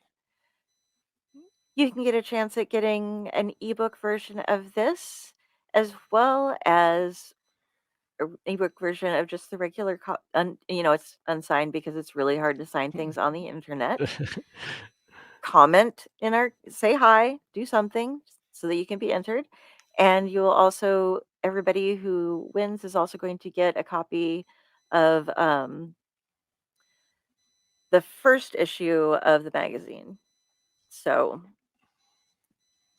the electric version. Ugh. I uh, I've I been heard a talking. story. I don't know if it's true, but I heard a story that um, Dean Koontz was doing a signing, and he had never. It was right when Kindle first came out, and he had never seen one, and he just signed someone's screen on their Kindle. I have no clue if it's true, but That would be hilarious. right. I mean, to be fair, I get everybody's just like, oh, you got to get an iPad. You got to have an iPad, and I'm like, so I can break it in a minute, you know? And Kindles, they do have a little thing where where the power source gets a little jiggly and you kind of have to wedge it after a while. Yeah. But they're kind of disposable. as far as it goes. Yeah, they're not like a $500 device. Yeah, if they're on sale, you can get like the Kindle Fire. Oh, what I have? I have the HD 8. I think I got it for like $40, and it's lasted Okay, me 2 years. that's So pretty good. yeah, so if you're getting if you don't want to worry about doing much else other than reading or watching a couple things on it, Kindles are a great way to go. Yeah. And if you have one signed by Dean Kuntz, then you know, then you're like, ooh, look at me. So what have I missed? I feel like I've missed something Well, that we we're talked covering about here. everything in the thumbnails there. Um, let's see. So I'm curious. So you said you had been reading The Envious Nothing, and Yes. you've read The Coffin Maker. Mhm. So did you see much of a difference between the stories in those two? As far as like, did you see like a jump really in? I know the Coffin Maker's not as stylized, or I mean, it's not as thematic or whatnot. But did you see any sort of like stark difference between the stories in those two books? Um, I'm gonna go with that. It was mostly thematical. You have a very distinctive style with your. I mean, some of the stuff you go off on a little bit. It changed when you get into more erotic type of stuff. Your voice changes, Okay. I think, and then but It's like there real life. wasn't I that get much. nervous. Well, Like, no, you oh. just like talking about the tone, and all of a sudden the language changes just a little bit, but it's not bad. Sure. It's that's how people's brains work. Absolutely. Yeah. So so it reads really well, but yeah, I like 8 pages of notes from what I haven't finished yet, the Envious Nothing, because I thought I would have it done, and I did not. I had mic issues and some stuff going on, but I was writing on sound every page. I'm like, and they are so alone, and this is solitary, and this person wants it. Oh, I know one thing I wanted to cover. Sure. Um, if you guys aren't lucky enough to get the copy for free of the Envious Nothing, there is a link that I will put up that you had posted the other day to your story being narrated, the story Orphan, Yes. which is one of the stories in there, and So that was Orphan fabulous. was narrated. Thank you. I've gotten that's probably the story that people have talked about the most from The Envious Nothing is Orphan. Um, and that was done by the Drew Blood podcast, and they're actually doing another story from The Envious Nothing. They're doing The Truth About Vampires. I think they're doing it this week, maybe. So and he's done a few of my other stories too. He's done Pinocchio and the Black Pantheon from my collection Black Pantheons, and the there's another one that I can't remember the name of. The Church of Winter's End or something like that. But that's also from Black Pantheons, and he's done a great job with all the stories of mine that he's narrated. Um, he's got a really cool like this deep cowboy voice.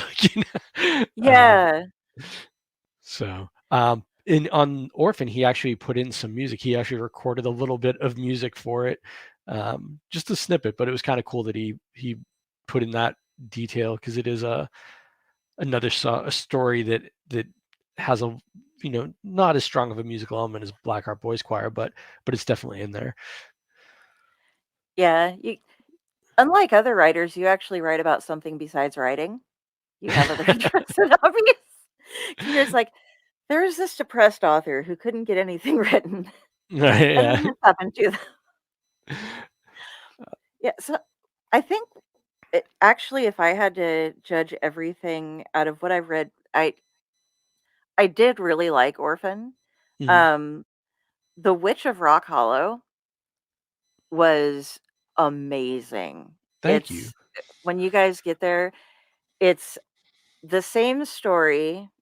told from multiple perspectives. It's like, is it okay if I tell a little bit about? Yeah, absolutely. There's somebody who's researching the town they grew up in, and they interview um, a, I believe he's a construction worker, a police officer, and an ex-priest. Yes. Was I right with a construction worker or a carpenter of some sort? Yeah. I believe I think he's a carpenter. You'd think I would remember these details. I'm like, is he a carpenter or mechanic? I think he's a carpenter. I know he learned how to use tools in it, Yeah. but so you see these all, like, and the story is the town is haunted or cursed or something, and depending on which perspective you're going from, there's one person who is friends with the witch, and one person, the priest who is very, oh God, no witchcraft, and the law officer who's like, there are no monsters, there are no demons, people are shit, and that's what it is. And you get to go through and read it through all those different perspectives, and that was beautiful. And then the one that broke my heart the most is The Happiest Place on Earth. I've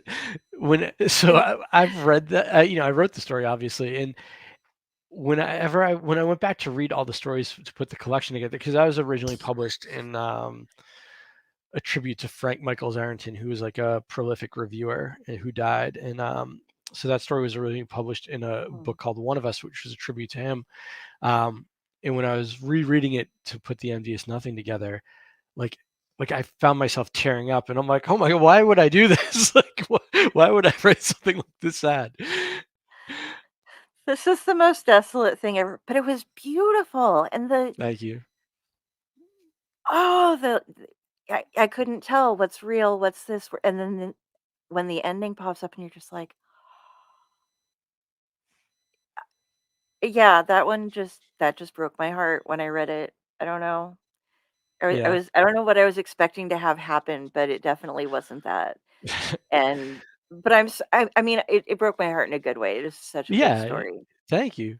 Thank you. So I I can see why a lot of I people go for Orphan, but I have to give credit where credit's due. So on Witch of Rock Hollow, a big inspiration for the structure of that story came from the book Negative Space by B.R. Yeager.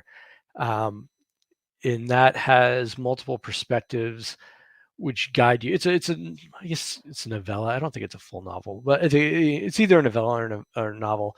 And you have these different perspectives telling the story of this different person. There's this guy, Tyler, who's really the main character, but you never see it through his perspective. And I thought it was really cool the way that you would see this person from his girlfriend's point of view and his friend's point of view, and this person who wasn't friends with him. And you don't quite really understand what's happening because you're never in his head. You're just getting these different views from different people. So I thought that was a really cool structure, and I wanted to try to write a short story with that structure of, and that's why you never meet the witch. I mean, you meet her, but you never actually get into her head. The titular Witch of Rock Hollow. So I definitely borrowed that structure from B.R. Yeager. So credit where credit's due. it reminded me of a book that I'm not gonna remember the name of it. It's like this thick, like, Stephen King met Tolstoy or something. Yes. And it's an occurrence of the something post or it deals with like the first time people used blood transfusions. And it's written way back in that history, and it's like a couple of different perspectives going on. It um would have been Oxford at the time, or where there were the different universities in London, and or by London anyway. It it was just very strange because everybody was trying to take credit from it, and their voices were very different. And but that was the best I could. I haven't read this other one. I'm gonna have to look it up later. And It's cool. It's a weird book. It's definitely kind of out there. And if you want a book that wraps everything up, and like you can walk away from it and say, okay, I understand everything that happened, that's not the book for you. It's going to leave you with more questions than it did answers. But I kind of like that. So okay, any comics on the future? So interestingly, I'm not working on any comics, but I don't know, like 10 years ago, maybe I was I was hired to write these presidential biography comics on Jimmy Carter and George H.W. Bush, and I wrote them and nothing ever happened or whatever. And I just found out like last week that they were published like a few months ago.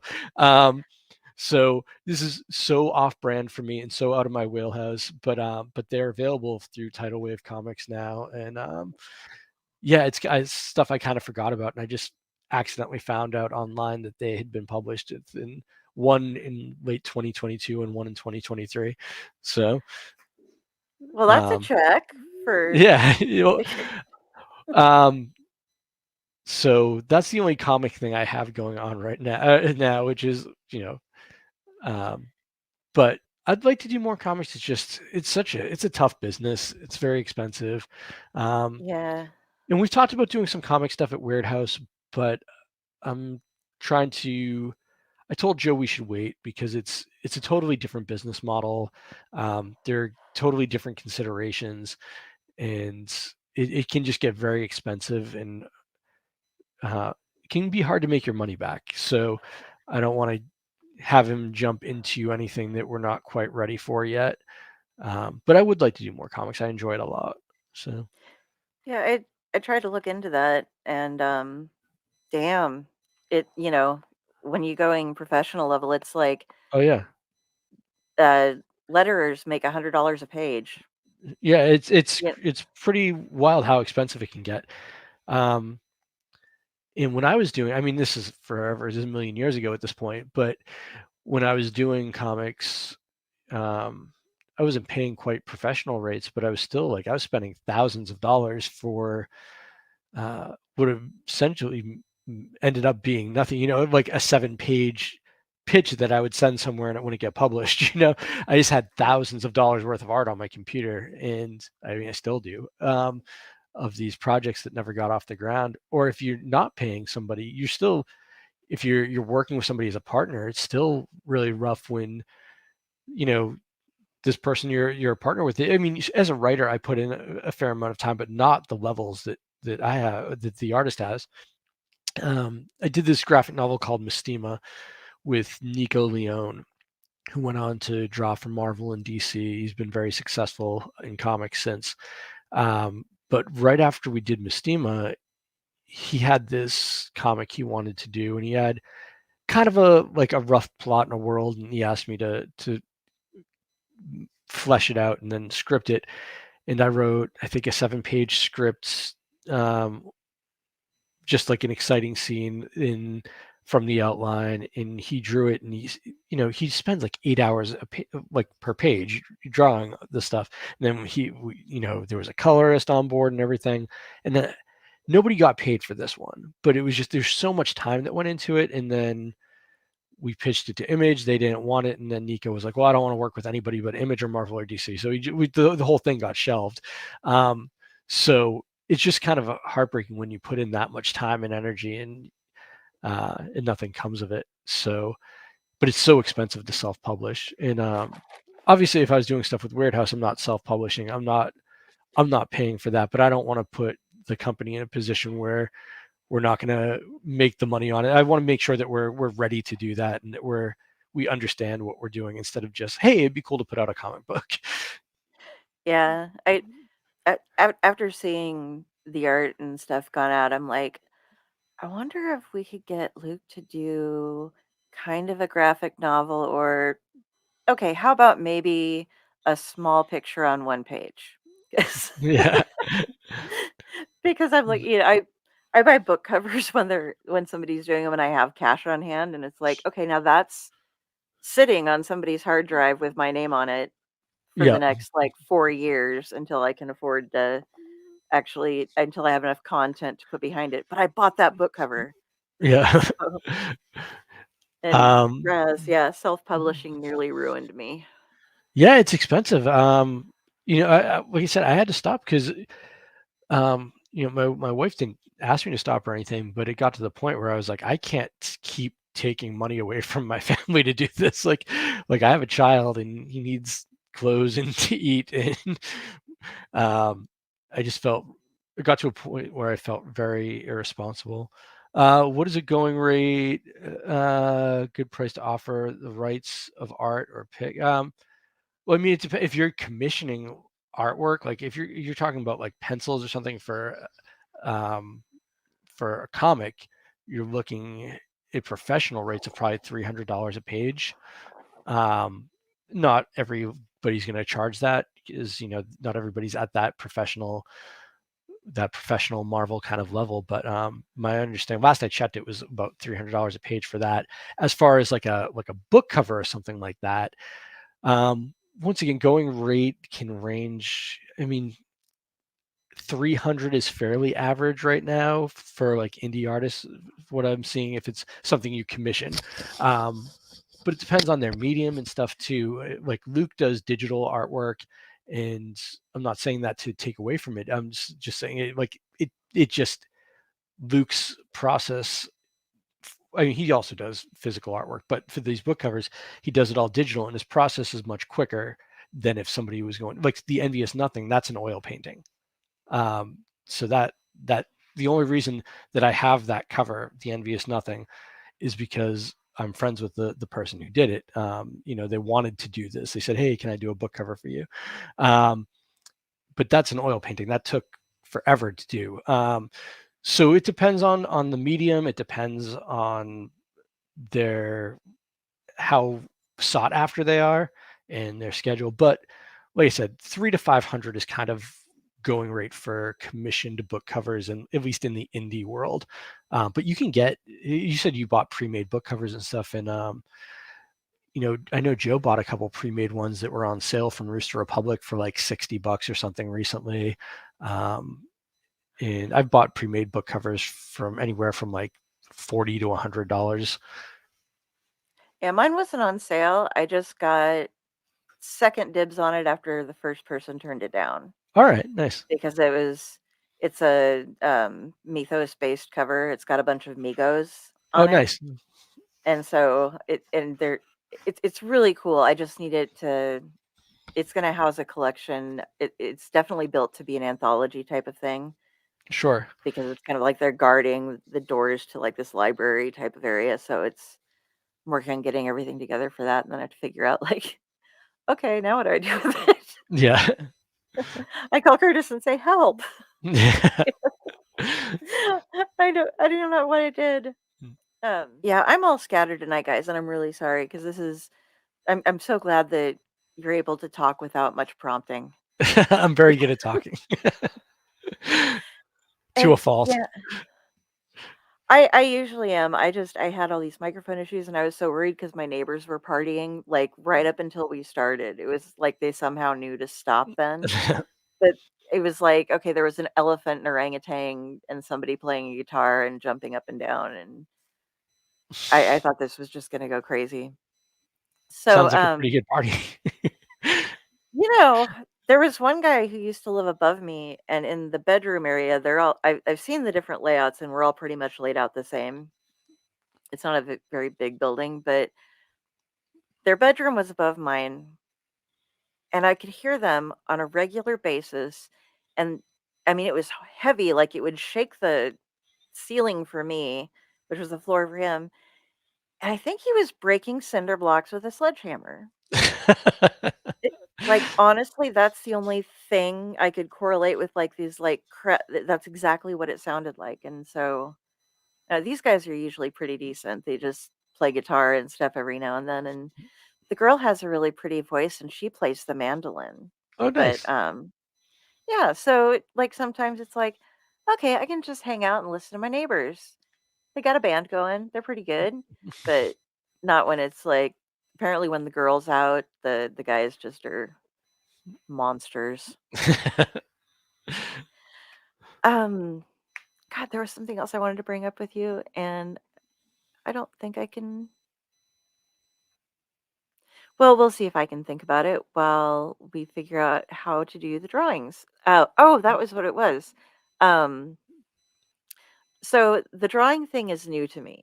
All right, it's a newer feature, and go away. I want to go here. Okay. Um, and they don't put music to it. They set it up on StreamYard, so it's like, okay, you can spin the thing. It doesn't take out the name of the person who wins, though. So we might have to go a couple of times to get people who didn't already win something to win something. That makes sense. And I had been trying to set up it's like it takes about 11 or 12 seconds for the whole thing to spin, and so I was like writing all these little jingles, and then I realized that I had to share screen, and I'd be like, share screen, show something, move something, and it would have just been a mess. But I even had like one song. I don't know if you're a fan of Vordruna or not, but Wardruna, yeah. uh, yeah, I had the is it Vinlava? The spin, spin, spin. Anyway, I had this whole like thing set out to that because I was like, "Oh, we've got the Norse thing," and then it's not happening now. All right. But You might get copyright striked if you put it on YouTube, anyways. oh wait, yeah, true. Okay, Raz didn't get pulled for SAS, but Raz, is that over now? Is Scurry Face done? Sorry, just there's SAS is the Scare Actor Spectacular that a haunting or a haunt group Scurry Face hosts, and a bunch of haunt actors from across the nation.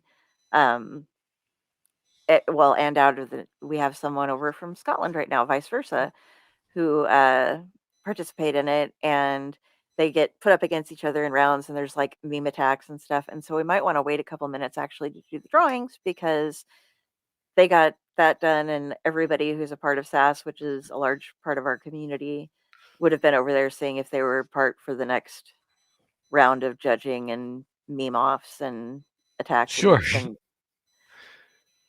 Well, we can talk a little bit more first. All right. What do you want to talk about, Curtis? How are things going? It's putting me on the spot. Pretty good. Like I said, I don't have too much new. I've been primarily working on the RPG lately, but I do think that when the second book in William Holloway's relay cycle thing comes out, I really wish I could mention the other authors, but I don't know if I'm allowed to. William, are you still watching? If you are, let me know if I can mention the other authors. And then I have that Dark Tides thing. But most of what I've been doing is the Weird House stuff, the business stuff, which has been interesting because I'm getting to learn a lot about publishing, which was part of the reason I wanted to do that in the first place, was just for the learning factor of it.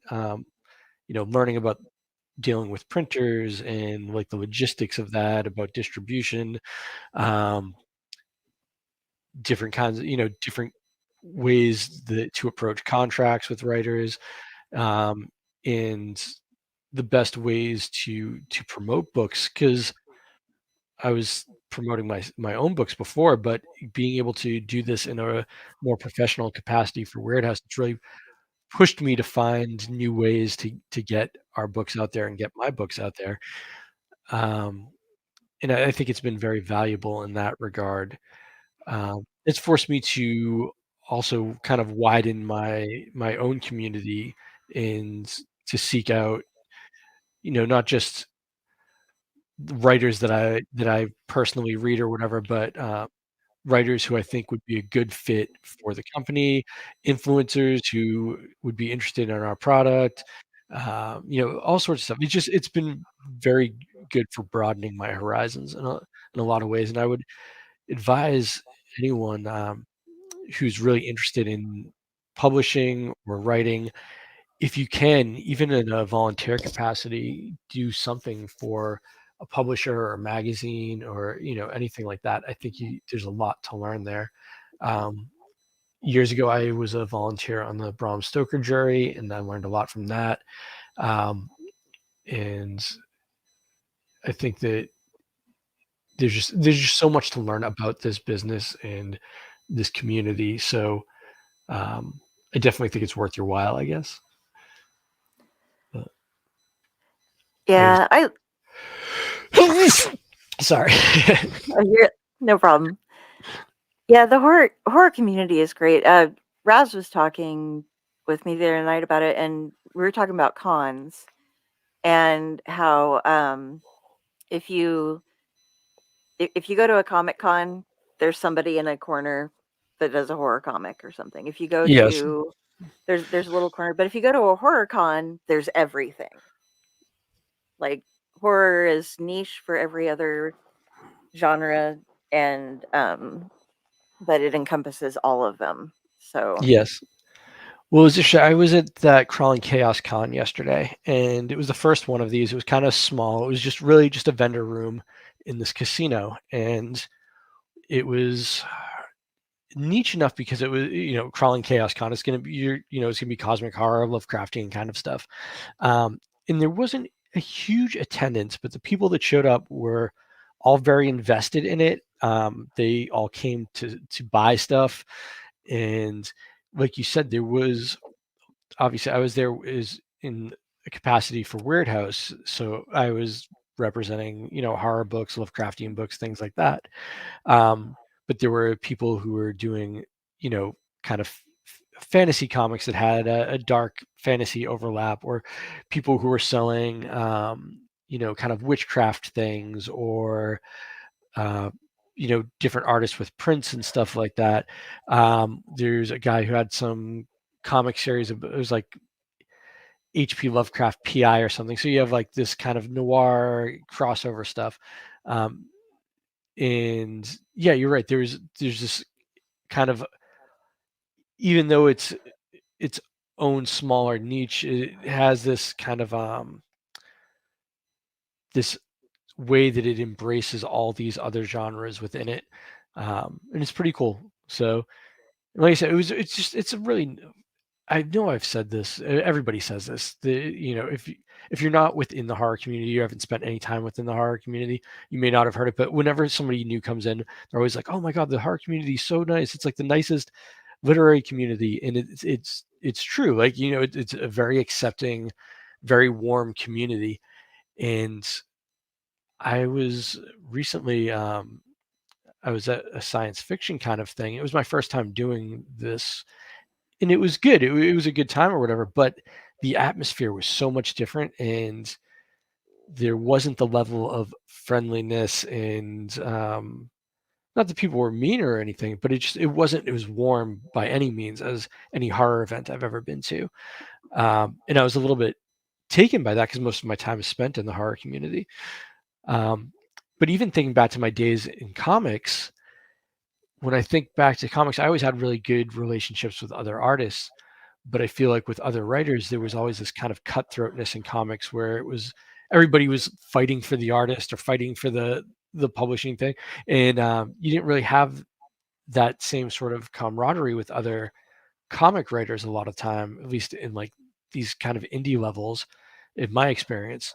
And when I got into the horror scene, it was the opposite. Everybody just wanted to help each other. There was nobody was like posturing, trying to make themselves look like they were, bigger than they were, and nobody was trying to, outmaneuver someone else. And yeah, it was just, I don't know. It's a good community to be in as a writer, especially as an indie writer, I think. yeah, we've had some issues with writers of other genres before. I've noticed on uh I can't remember if you were in the were in the I can't remember which issue of Morlo from the Mythos I we was in had, but two. yeah, was that the one where there was like some gal who had put up a bunch of books. She had like 3 books ranked ahead of us, and we were in horror anthologies, and hers were A, not anthologies, and B, romance with no element of horror I think so, yeah. whatsoever. Yeah, and oh god, Those Stefan went Amazon games through. happen a lot. Yeah, we went through and like um reported he went through and reported every single one of her books that was wrongly categorized. Yeah. And I had her on Facebook, and I was just like, and I shouldn't have done it, but it was just like, you might want to talk to your publicist because they're putting your books in the wrong spot. Yeah, And and then she subscribed me to her somehow. So I was like, no, go interesting. away. Shoo. We don't want you. If you were writing horror, we would embrace you, but you're not. You're taking our spots. That's no fair. Yeah, that's been a problem that a lot of publishers have complained about, was the kind of the category games that people play. And I don't know enough. I should understand the Amazon ranking system better than I do, but I don't understand enough to see the benefit of it.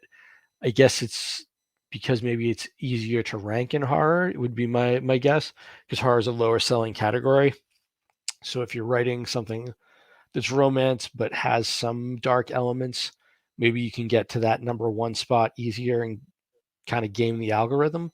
But it also seems to me, if you're looking by category and you're looking in horror, you're going to very easily identify these books that don't belong there. And you're not going to have interest in them typically. So it just seems like a weird strategy to me. And it's, as you said, it's harmful to people who are actually putting out horror books. So Yeah, I think a lot of it has to do. I don't understand the algorithm either, but everybody, if you read something, and especially if I'm giving you something tonight, please go and review it. please. Give it some stars. Please write something. It doesn't have to be a novel. Just write something about it, what you thought of it, because that helps to get the books higher. And that's all we can do to fight these people who are trying to take the spots, is try to rank the book and see how many times you can write over the 400,000th edition of the release of the complete works of Edgar Allan Poe or something like that. And I But will say that, like I never expect anyone to leave a review. I'm not saying that anyone is, you know, is under obligation to do that, but sometimes like a single like review of an older book, or just that little bit of recognition can sometimes keep an author going. So if you really love what an author's doing, you really love what they're putting out, it could help them commercially too. It could help them financially. It could help their career. But I think in a more immediate way, sometimes with indie authors, especially, it can just keep them going. I have known a lot of guys who are talented writers who just weren't getting traction as they thought they wanted to, or they thought they should, who just kind of took their ball and went home. And if you really enjoy what someone's doing, it's good to let them know, because it can be really frustrating. Most of us aren't making money doing this. So a lot of us are losing money doing this. So knowing that someone appreciated what you wrote goes a really long way. yeah, anybody new who might have dropped in from SAS, comment. Get your name in before we draw some names here. Um, I have this is the most ridiculous thing ever. Okay. I have just a couple of stories out in anthologies right now, and I have a bunch more works in progress and things to submit. But I have to deal with the state for some of my benefits because I'm on disability because of my epilepsy. And they ask for my royalties. And when you're one of like 13 or 19 people or something like that in an anthology, and you sell a couple of them on Amazon, and they don't pay you until you've accumulated at least $10 worth of royalties. Yeah, I just say I just got my royalties from one of those books we were in together. Hey, we did good in February. I was in both of them, and like 7 books sold. Oh, honestly, But it's fun to get a still. royalty check for like an anthology is, is pretty cool, because you generally, it depends on how you're going into it, but generally you get paid on that one. We didn't get paid up front, but a lot of times you get paid up front and that's it. So it's kind of cool that there's this investment on everyone's behalf, that it's that you get in these royalties, and it's set up in such a way on this particular book, not to go too much into how the sausage is made, so to speak, but like it's set up through a third party thing that keeps track of all the royalties. So, you don't have to, there's no question of, am I getting the right amount of royalties? Like who's keeping track of the sales or whatnot. It's just very transparent, and it's, even if it's a $10, $10 into your account, it's kind of cool to see it, Yeah. I just I couldn't believe I'm having to send this woman like she's like, "Okay, I need to see your royalties for the past, month." And I'm like, "Okay, let me go. Here's a screenshot. I made $1.25 last month, Right. estimated." Yeah. Ta-da! But so I was saying it can be depressing and enforce imposter syndrome when you're pouring everything you have into something and people just don't seem to care to interact. Yeah, that's why love us. Give us a little pat on the head. You don't have to if the writing is utter shite, then it's utter shite and say, "Hey, maybe you should focus on doing something like spelling or, whatever." But in this case, it's not utter shite. It's really, really good. So, you need to go and give this man some likes and some reviews. And oh, I remember the other thing I was going to ask. This is going to be horrible because I didn't do my homework and I thought I did, but I might be All getting right. confused. Were you part of the We Are Portland? We are Providence. Providence. Sorry, Yeah. yeah. Yeah. So that was an interesting anthology. I'm glad you brought that up. Okay. So there's a group of horror writers from Rhode Island, um, and there's some weird horror political stuff that goes into this that I won't get into. But there's a group of horror writers that are all friendly and from Rhode Island, and I moved to a city right outside of Rhode Island. I'm still in Massachusetts, but I'm like, if I drive for 10 minutes, I'm in Rhode Island. So they let me kind of join this group, even though I'm not technically there. And they wanted to do an anthology. And instead of the woman who was running the group doing it and having to be responsible for all the royalties and, all the stuff that goes with it, I suggested that we put it out through Weird House. And that would be a little bit cleaner. She wouldn't have to worry about holding on to people's money, et cetera, et cetera. So I talked to Joe at Weird House, and he said, "Yeah, absolutely." And we put together this really beautiful anthology. It was edited by Krista Carmen and Ellie Daniels. They did a fantastic job putting the stories together. The cover is by Michael Squid, and I think it's a really striking, gorgeous cover. He's also from Rhode Island, so all the stories have some tie to Rhode Island in some way, whether they take place there or they the characters from there, they reference it in some way. And it's a pretty um, eclectic collection of different types of horror. So you have some Lovecraftian fiction. Um, you have a war story in there, like a war horror story. Mine's kind of a more like just kind of a sad ghost story. And yeah, I thought it was very cool. There's some poetry in there too from Mary Robles, who's Joshua Rex's girlfriend. And um, yeah, I have a lot of friends in there, and I I'm very happy with. I'm very happy to have been a part of it. And We Are Providence is obviously a reference to, well, maybe not obviously, but on Lovecraft's grave it says "I am Providence," and so that's where We Are Providence came from, was a reference to Lovecraft's headstone. Nice. Um, yeah, and it's done very well. It was made the preliminary ballot for the Bram Stoker Awards, didn't make the final ballot, and it is up for an Aurelius. I think it's called an Aurelius Award. It's some Australian award because Lorna Lane Daniels, she lives in Australia, so it's up for like a speculative fiction award in Australia. I think one of the stories from it, I don't think it made the final ballot, but it was on the preliminary ballot for the Stokers. And it sold very well. Yesterday I was at a convention. I didn't bring it with me because Jason Parent, he's in there too, and he had a table, and there's too many Weird House books for one 6-foot table at this point. So I said, I won't bring Weird Providence. You can sell it at your table. And he sold out of them, everything he had there. So we debuted it at Necronomicon. We had a lot of copies, and we sold out of it at Necronomicon.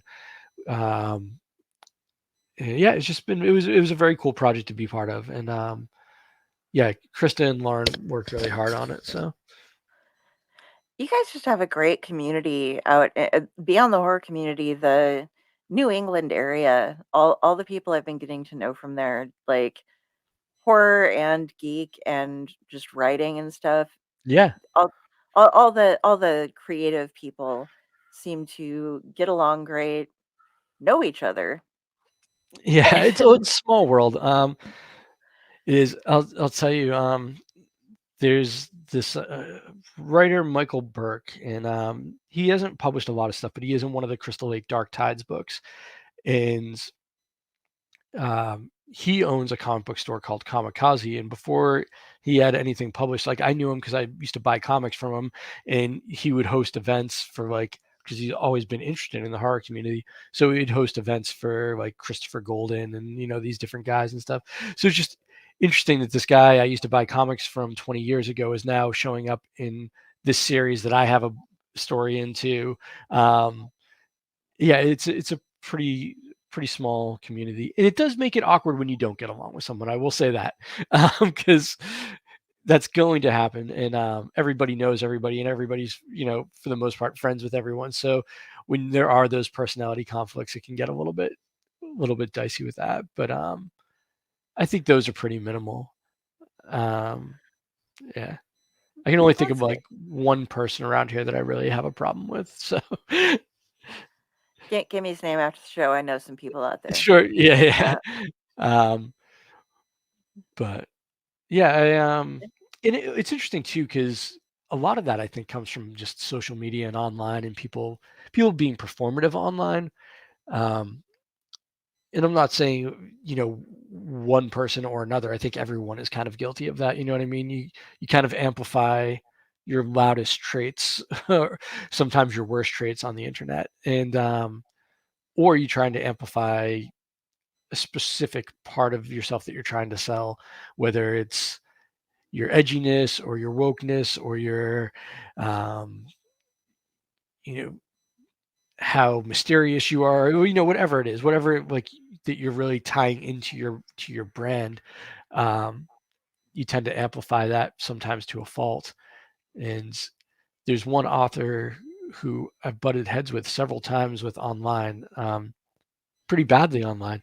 And every time I see him in real life, we get along great. Like if we're in a room together, it's fine. And it's interesting how much of a difference it makes to have that eye contact and be physically in each other's presence, and all the kind of internet nonsense melts away, and you can just be human beings. Yeah. I get confused on things because I'm like, okay, I lost my Facebook account about a year and a half ago or something for like a year. Okay. I don't know what I did. I kept fighting it and they never told me what I did wrong. Yeah, they And do that. I sent in my ID, like 30 times and went over everything. Never got it back. I lost like 11 or 12 years worth of stuff, which was when I was taking care of my grandparents. It's sad. Lost all the pictures and memories from that. But to go on, finally got it back and I started rebuilding and I'm like, okay, first I'm going to hit my author peeps and go through there. And then who doesn't annoy me from high school? Yeah. Okay, there's those 4 people. Um, and then a couple other friends, and then it just built up from there. And so a lot of what my feed is either authors, or now that I'm part of this podcast community, and PBDC is very strong in the haunt community. I have a lot of haunters and stuff on. But so I have my page as a business page. I have the Delphine page as a business page, and I have my author page. And I don't know what to write because it seems like I'm promoting something on every single thing that I do. And I don't want to have the people that I mean, like I go through and like every single person's new book that's coming out, even the 30th time in a day that they've posted it, you know? But I Yeah. worry about like, okay, are people gonna just quit following me if that's all that they see? Yeah, Which is it's different than what you're talking about, but no, oh, that's a concern though. Hi hey, Tia. Tia. Um, I think that I don't know. I've read somewhere that is a rule that you should only do like one self promotion for like every 10 posts or something, which I think that's a little bit much. I think that I don't think you need to be that rare with it, but I do think that it's important to do stuff that's not just selling. Um, I run the Weird House page, and I try to do every day like this, like your daily dose of weird, and I'll just find like a Yeah. weird picture or something like that, something interesting to put up, or if I see an interesting article on cosmic horror, stuff like that. I do a lot of things where I'll ask people questions, like, what are you reading? What authors do you think we should work with?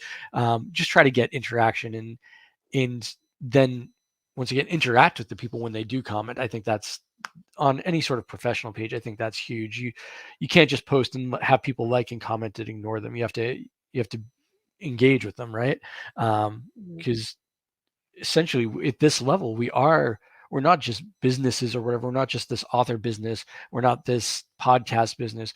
We're actual individual people doing these things, pursuing these things, and that's what makes us stand out in a lot of ways, is that we care enough to interact with the people who are engaging with us, and we want to, and I think that goes a long way. um, and it's interesting, as far as my personal page, I've stopped using Facebook for personal stuff in a lot of ways, mainly because of um, I I got put in Facebook jail for something. So I did like a list of bands I liked, and there was a band that I guess would be considered, well, I know would be considered problematic, but um, just listing the band's name got me put in Facebook jail, which wouldn't be bad, but it makes it so I can't run ads for any of the pages that I'm, a moderator for. So I couldn't run Oh, ads for Weird House, which is one of my primary jobs that I get paid for. So I tend to only post about like books and uh, art, or just very, very safe stuff now, because you don't know, like, I don't know why they took yours down in the first place. It sounds like you don't know, and that's the problem, because it's a computer doing these things largely, and there's no real recourse. You yeah. can't fight them. So for me, it's, I just kind of jumped over. I know a lot of people are unhappy with Twitter right now, but I started using Twitter more because I don't I can't afford to get Facebook jailed or kicked off of Facebook for saying something innocuous. Another time I got in trouble because I had done a blurb for Jason Parent's book, White Trash and Dirty Dingoes, and I got tagged for hate speech for mentioning the book, White Trash and Dirty Dingoes. So, uh, it was just, I can't chance getting booted for something innocuous. I got put Oh, into Facebook jail because pictures naked recently. so Yeah, I don't post politics. I don't there like that's the thing that I can't get is yeah, that I I really struggled to try to figure out what did I do?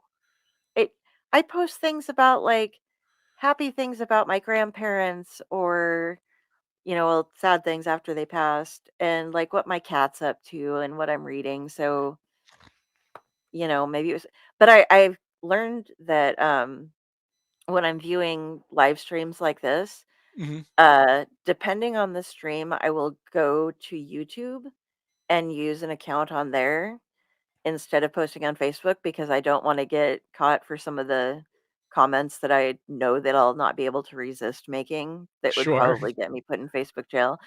Because except for losing my account, I've never actually gotten a warning or anything before. Yeah, I never lost my account, but I have gotten a few warnings. And like I said, it seems for like fairly innocuous stuff. So I don't know. I have to use it as a marketing tool.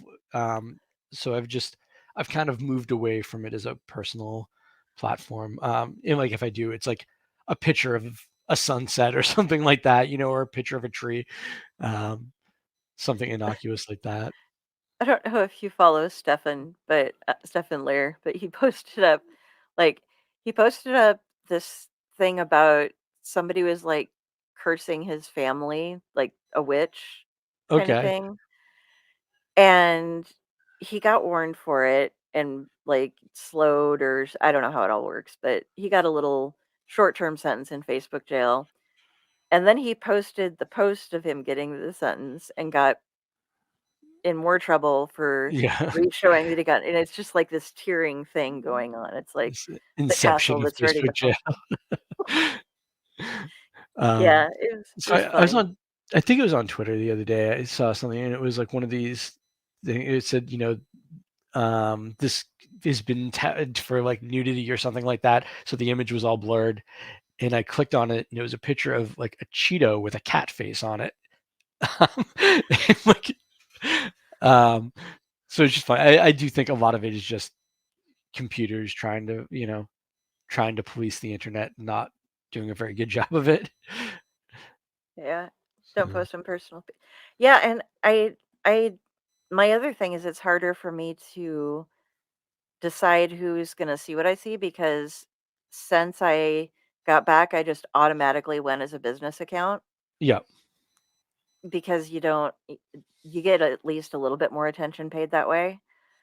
And I found out that people hate it when you boost a post because there was around Christmas time for the month of December, I just posted up something. I was like, if you're a creator of any sort, own a local business or something, just go ahead and put your links below me. I'm going to boost this post through like the 2nd of January.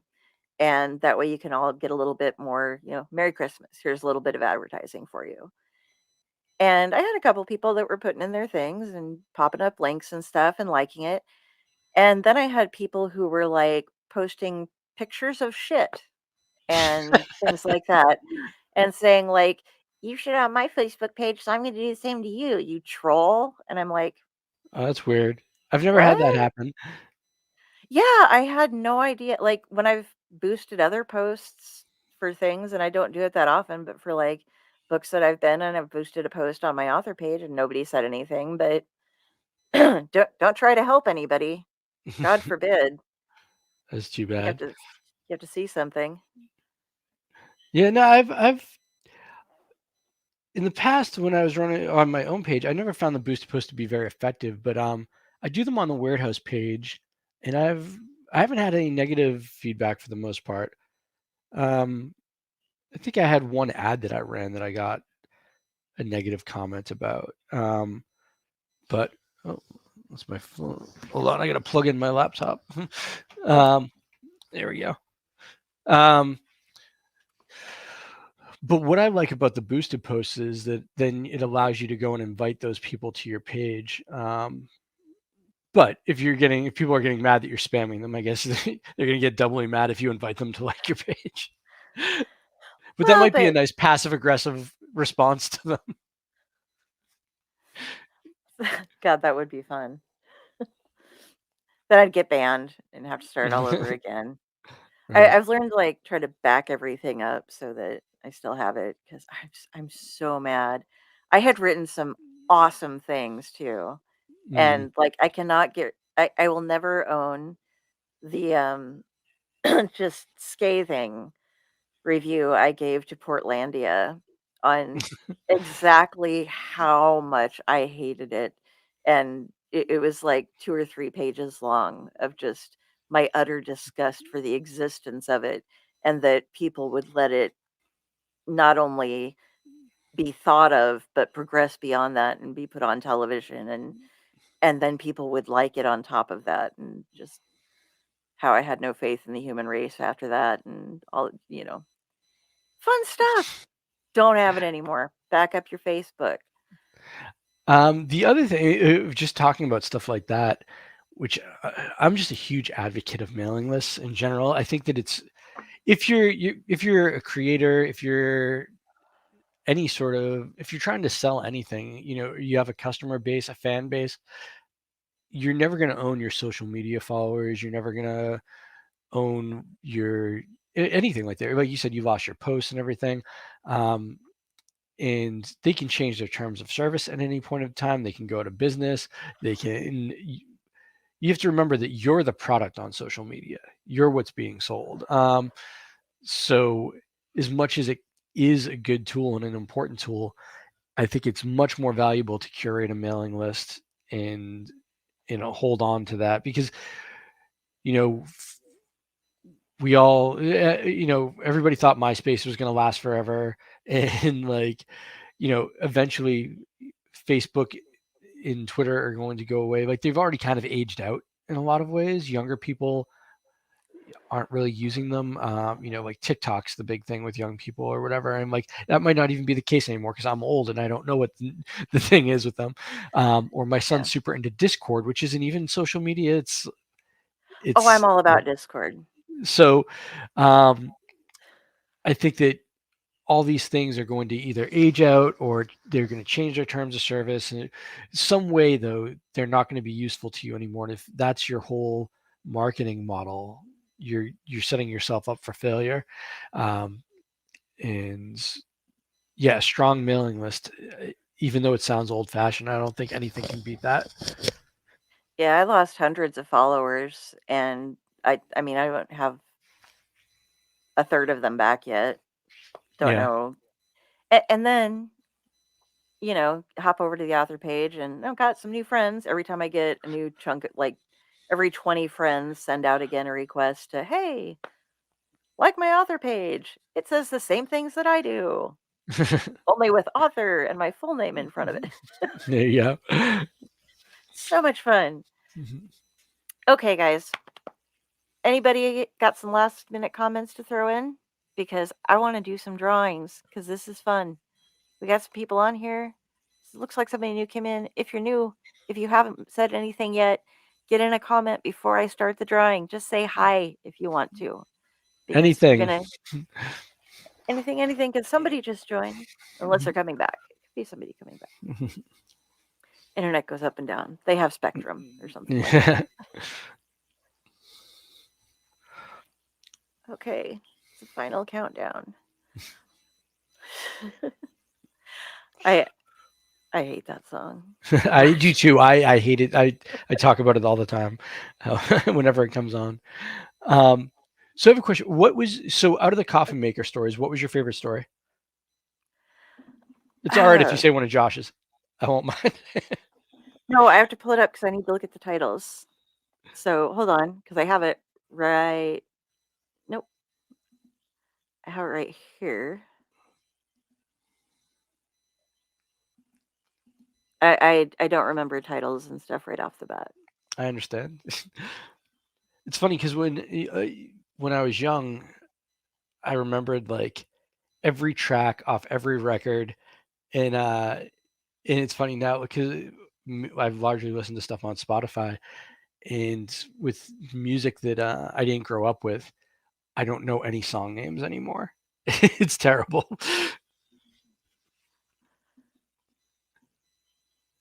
I'm trying to remember because it and part of mine is epilepsy brain. I have to store everything and try to reread everything right when I do it. But Amber Heavens and Leaded Glass, I have a thing for things trapped in amber, and Okay. it's kind of a theme that's gone on for me that I really enjoy. So, and that's actually Josh's favorite book and favorite story in the book. We've been at some conventions and he's like, buy this book just for this story alone. like even if you just read this story. The Governess one, though, is it's really excellent. good too. Yeah, Josh is a fantastic writer, and that's a very cool story. Oh, I forgot to ask beforehand. Did you have anything? Did you want to read anything tonight? Did you have anything, or? I can. I hadn't planned on it, but I definitely can. If Give me you 1 have second. something nearby. I have Okay. my phone. So let's see. Um, did I read anything on the other podcast we did?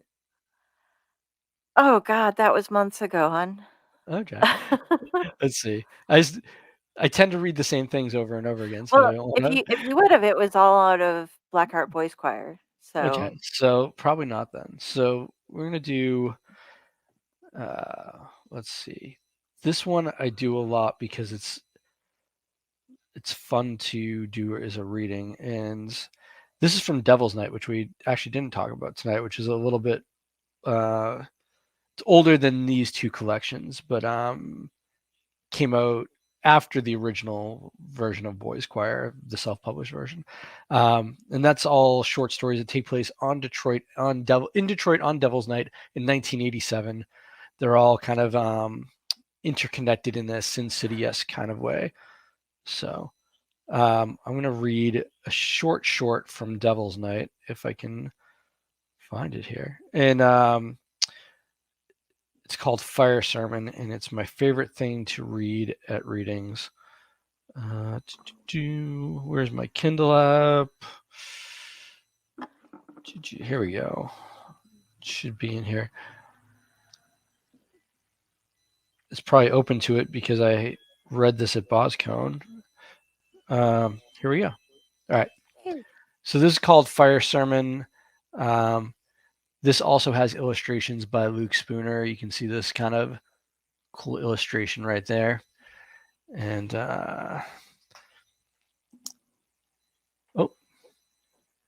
you still there? Okay, you just put me on. Okay. All right. So, Fire Sermon from Devil's Night. Brothers and sisters, we are gathered here tonight to join in solidarity against the encroaching darkness. We come together to take a stand, to reject the crime, the pain, and the sin of this world and its prince. We come together as one to embrace the light.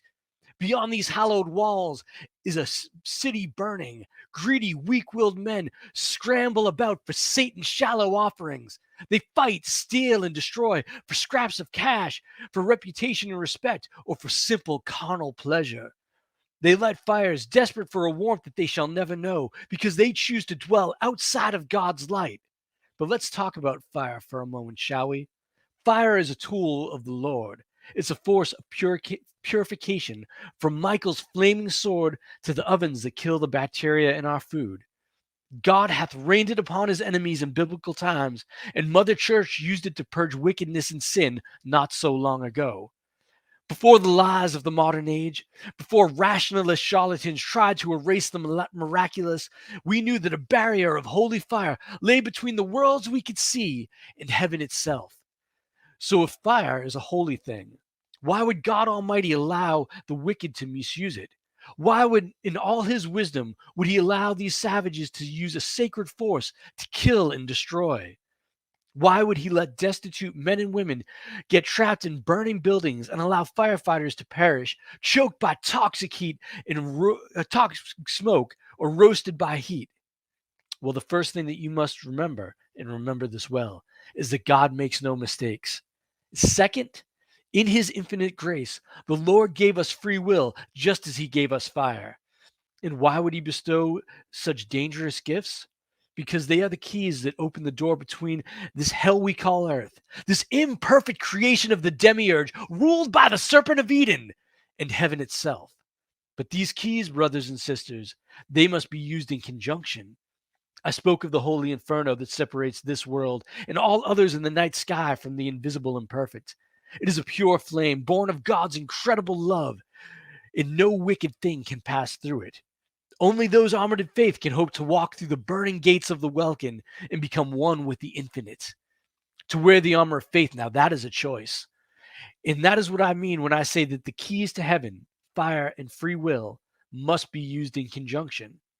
That is why the vengeful and godless are burning to death across Detroit tonight, and why their deaths shall lead to oblivion, because they are not armored in faith. They play with holy fire as if it were a toy, or they have the hubris to presume they can extinguish that sacred power without seeking God's grace. But we, brothers and sisters, we know better. And that That is why we are gathered, to seek out the grace of God. Now I see some of you crying in the pews. I see some of you struggling against your bonds or squirming as Brother Holloway and Sister Sylvia approach you with the baptismal kerosene. But fear not, brothers and sisters, our journey is only beginning. Oh, I have such sights to show you. Our shared faith has brought us to this moment, to the celebration of light, into the precipice of the sacred inferno. Let the devils have this night. Let them have the whole damn world, in fact.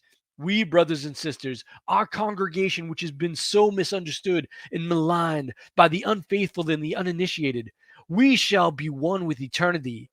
Clad in the armor of faith, we shall embrace the cleansing fire and step through the gauntlet of that step through that burning gauntlet, purified and worthy to sit at the table of the Lord. And that clocks in at 666 words.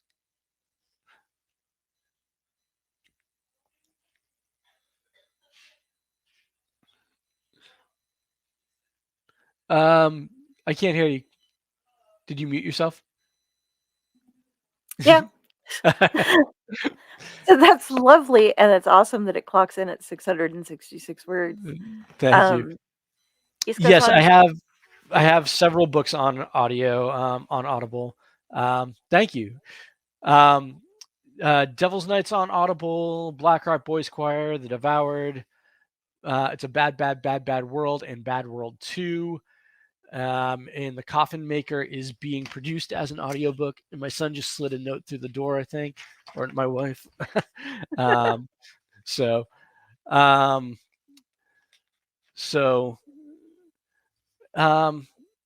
to hurry up and get wrapped up. yeah, probably.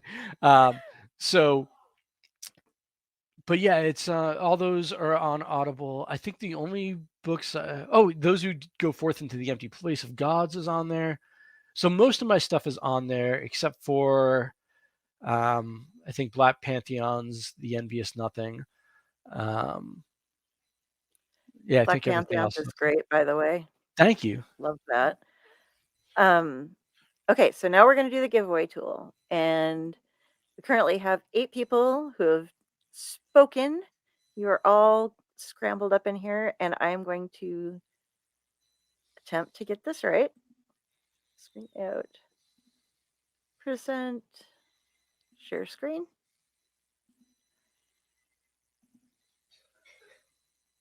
Okay, now we're going to see like some sort of Inception sort of thing going on here for a second. Because there we go. All right. Okay, now I'm going over here. Oh yeah. So you'll tell me if anything goes awry.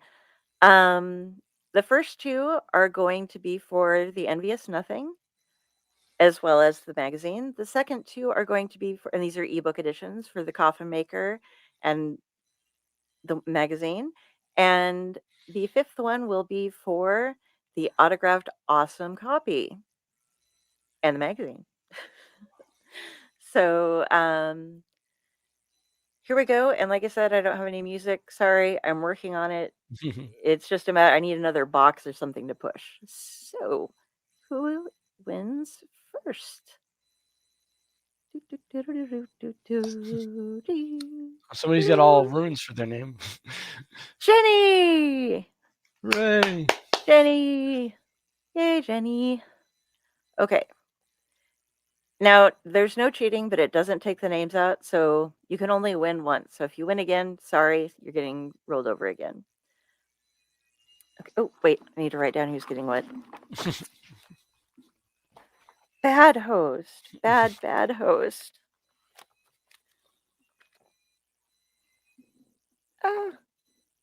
Well, bad host lost her pen, so she'll just watch the show again. Okay. Second Envious Nothing is going to go to, and Johanna's the one with, or Jonelle. Tia! Congratulations, Tia. The first e-book edition of the Coffin Maker's Book of Dark Tales is going to go to... And Tia, there's a character with your name in the Envious Nothing. Ooh. Tia, you don't get it. Sorry. You get the one with your name in it. This goes to Jenny. I'm going to start smacking the thing.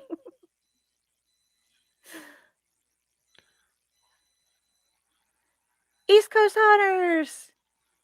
Yay! And in that There's reading I just did, I don't know if you guys caught the Brother Holloway.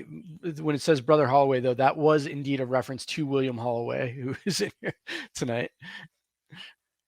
Nice. Okay, second to the last drawing. This is the other Eve version of the Coffin Maker's Book of Tales. It's gonna go to Friday with the Library. Yay! Okay, and oh, where's the draw again? There we go. Okay, and now it is time for the big one. The autographed copy of the Coffin Maker's Book of Dark Tales. That is so hard to say, by the way. I just want you to know that. I keep flubbing it. Ta-da!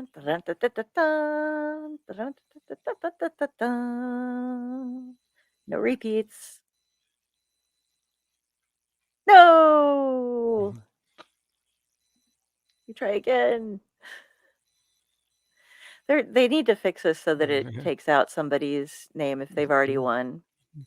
No whammy, no whammy, no whammy. Jonelle! Yay! Okay. Oh, wait. Now I have to get rid of that. There we go. Okay.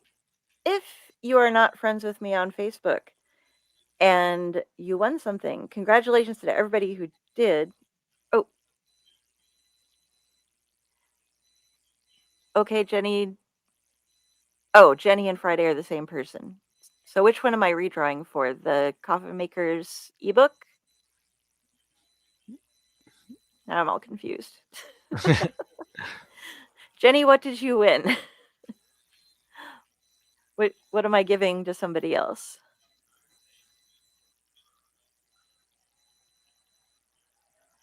Was Jenny the first one?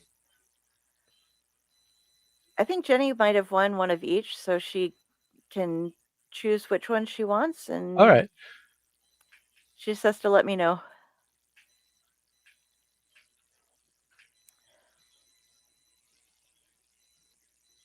Okay, so you want to keep, I feel like the game show host. You want to keep this or go behind door number 2? Okay, so you're keeping the Envious Nothing? Then we'll do one more of the ebooks version of the Coffin Maker's Tale. No whammies. Let's see if we can get somebody else something new here. Tia! No, you don't get a win again. Damn it. Just likes the same people. Yeah, I'm gonna find a better version. I thought this would work because it's right here, but I can share it with. Yay! Raz, you Who is get it? your own. We can't see. The screen's not shared anymore, so we didn't see who won. Oh shit! Sorry. Here, I'll pull up the edit stream. Here we go. It's still going. Yay! All right. Raz won. Okay, now we can remove it. Thank you for that. But yeah, give me either your email address or where you want me to send a code. And Jonelle, I will need an address to have the book sent to you. So if you can get that to me, you can look up Delphine. Just go to PBDC. Actually, it's much easier. Delphine should be listed on there. And just send me your information there, or I will try to track you down. But we'll get that done within. Usually, I got it all done last time in the same night. But yeah, just let me know how to get a hold of you the easiest way. Well, I don't want to keep you because you're getting notes passed under the door. And I've had you for almost 3 hours. I kidnapped you from your family. Well, I appreciate you having me on, and yeah, this has been wonderful. And I appreciate everybody who stayed with us for almost 3 hours, and messaged and chatted. Yeah, and if you're watching this later, look down, subscribe, like, do all of that. And where do you want And still people? comment. Yeah. Yay! Much love back to you guys. Oh, that's secret, huh? Where do you want people to get in touch with you at?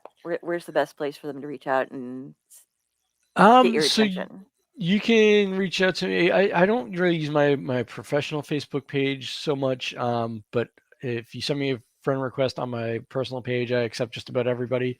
You can find me on Twitter at C_Lawson, or you can email me at curtis@weirdhousepress.com. All right. And one last thing, we do have something else. This is the Owl Light group, is all of these different storytelling podcasts that we do. But the one thing besides storytelling that we cover is helping people with when they're going through rough times with mental health. We devote one of our 4 Sundays out of every month to a show called The Buddy Check. And if you ever want to come and join us on a Sunday and you have nothing else to do and want to be a supportive person, we sit and just talk with everybody about how mental health stuff goes, and letting you guys all know to keep an eye out, and we'll let you know when the next buddy check is. I think it's going to be the 3rd Sunday this month around, because I have to go out of state for a little bit. But anybody who's been on the show is always welcome, and you guys out in the audience too, if you want to hook up with us for that, just let us know at pbdc.com. Very So, nice. well, thank you very much, and hopefully we'll have you back soon. Yeah, I'd love to. Thank you so much. Oh, no problem. And with that, guys, where'd it go? Oh, there we go. Good night. Good night.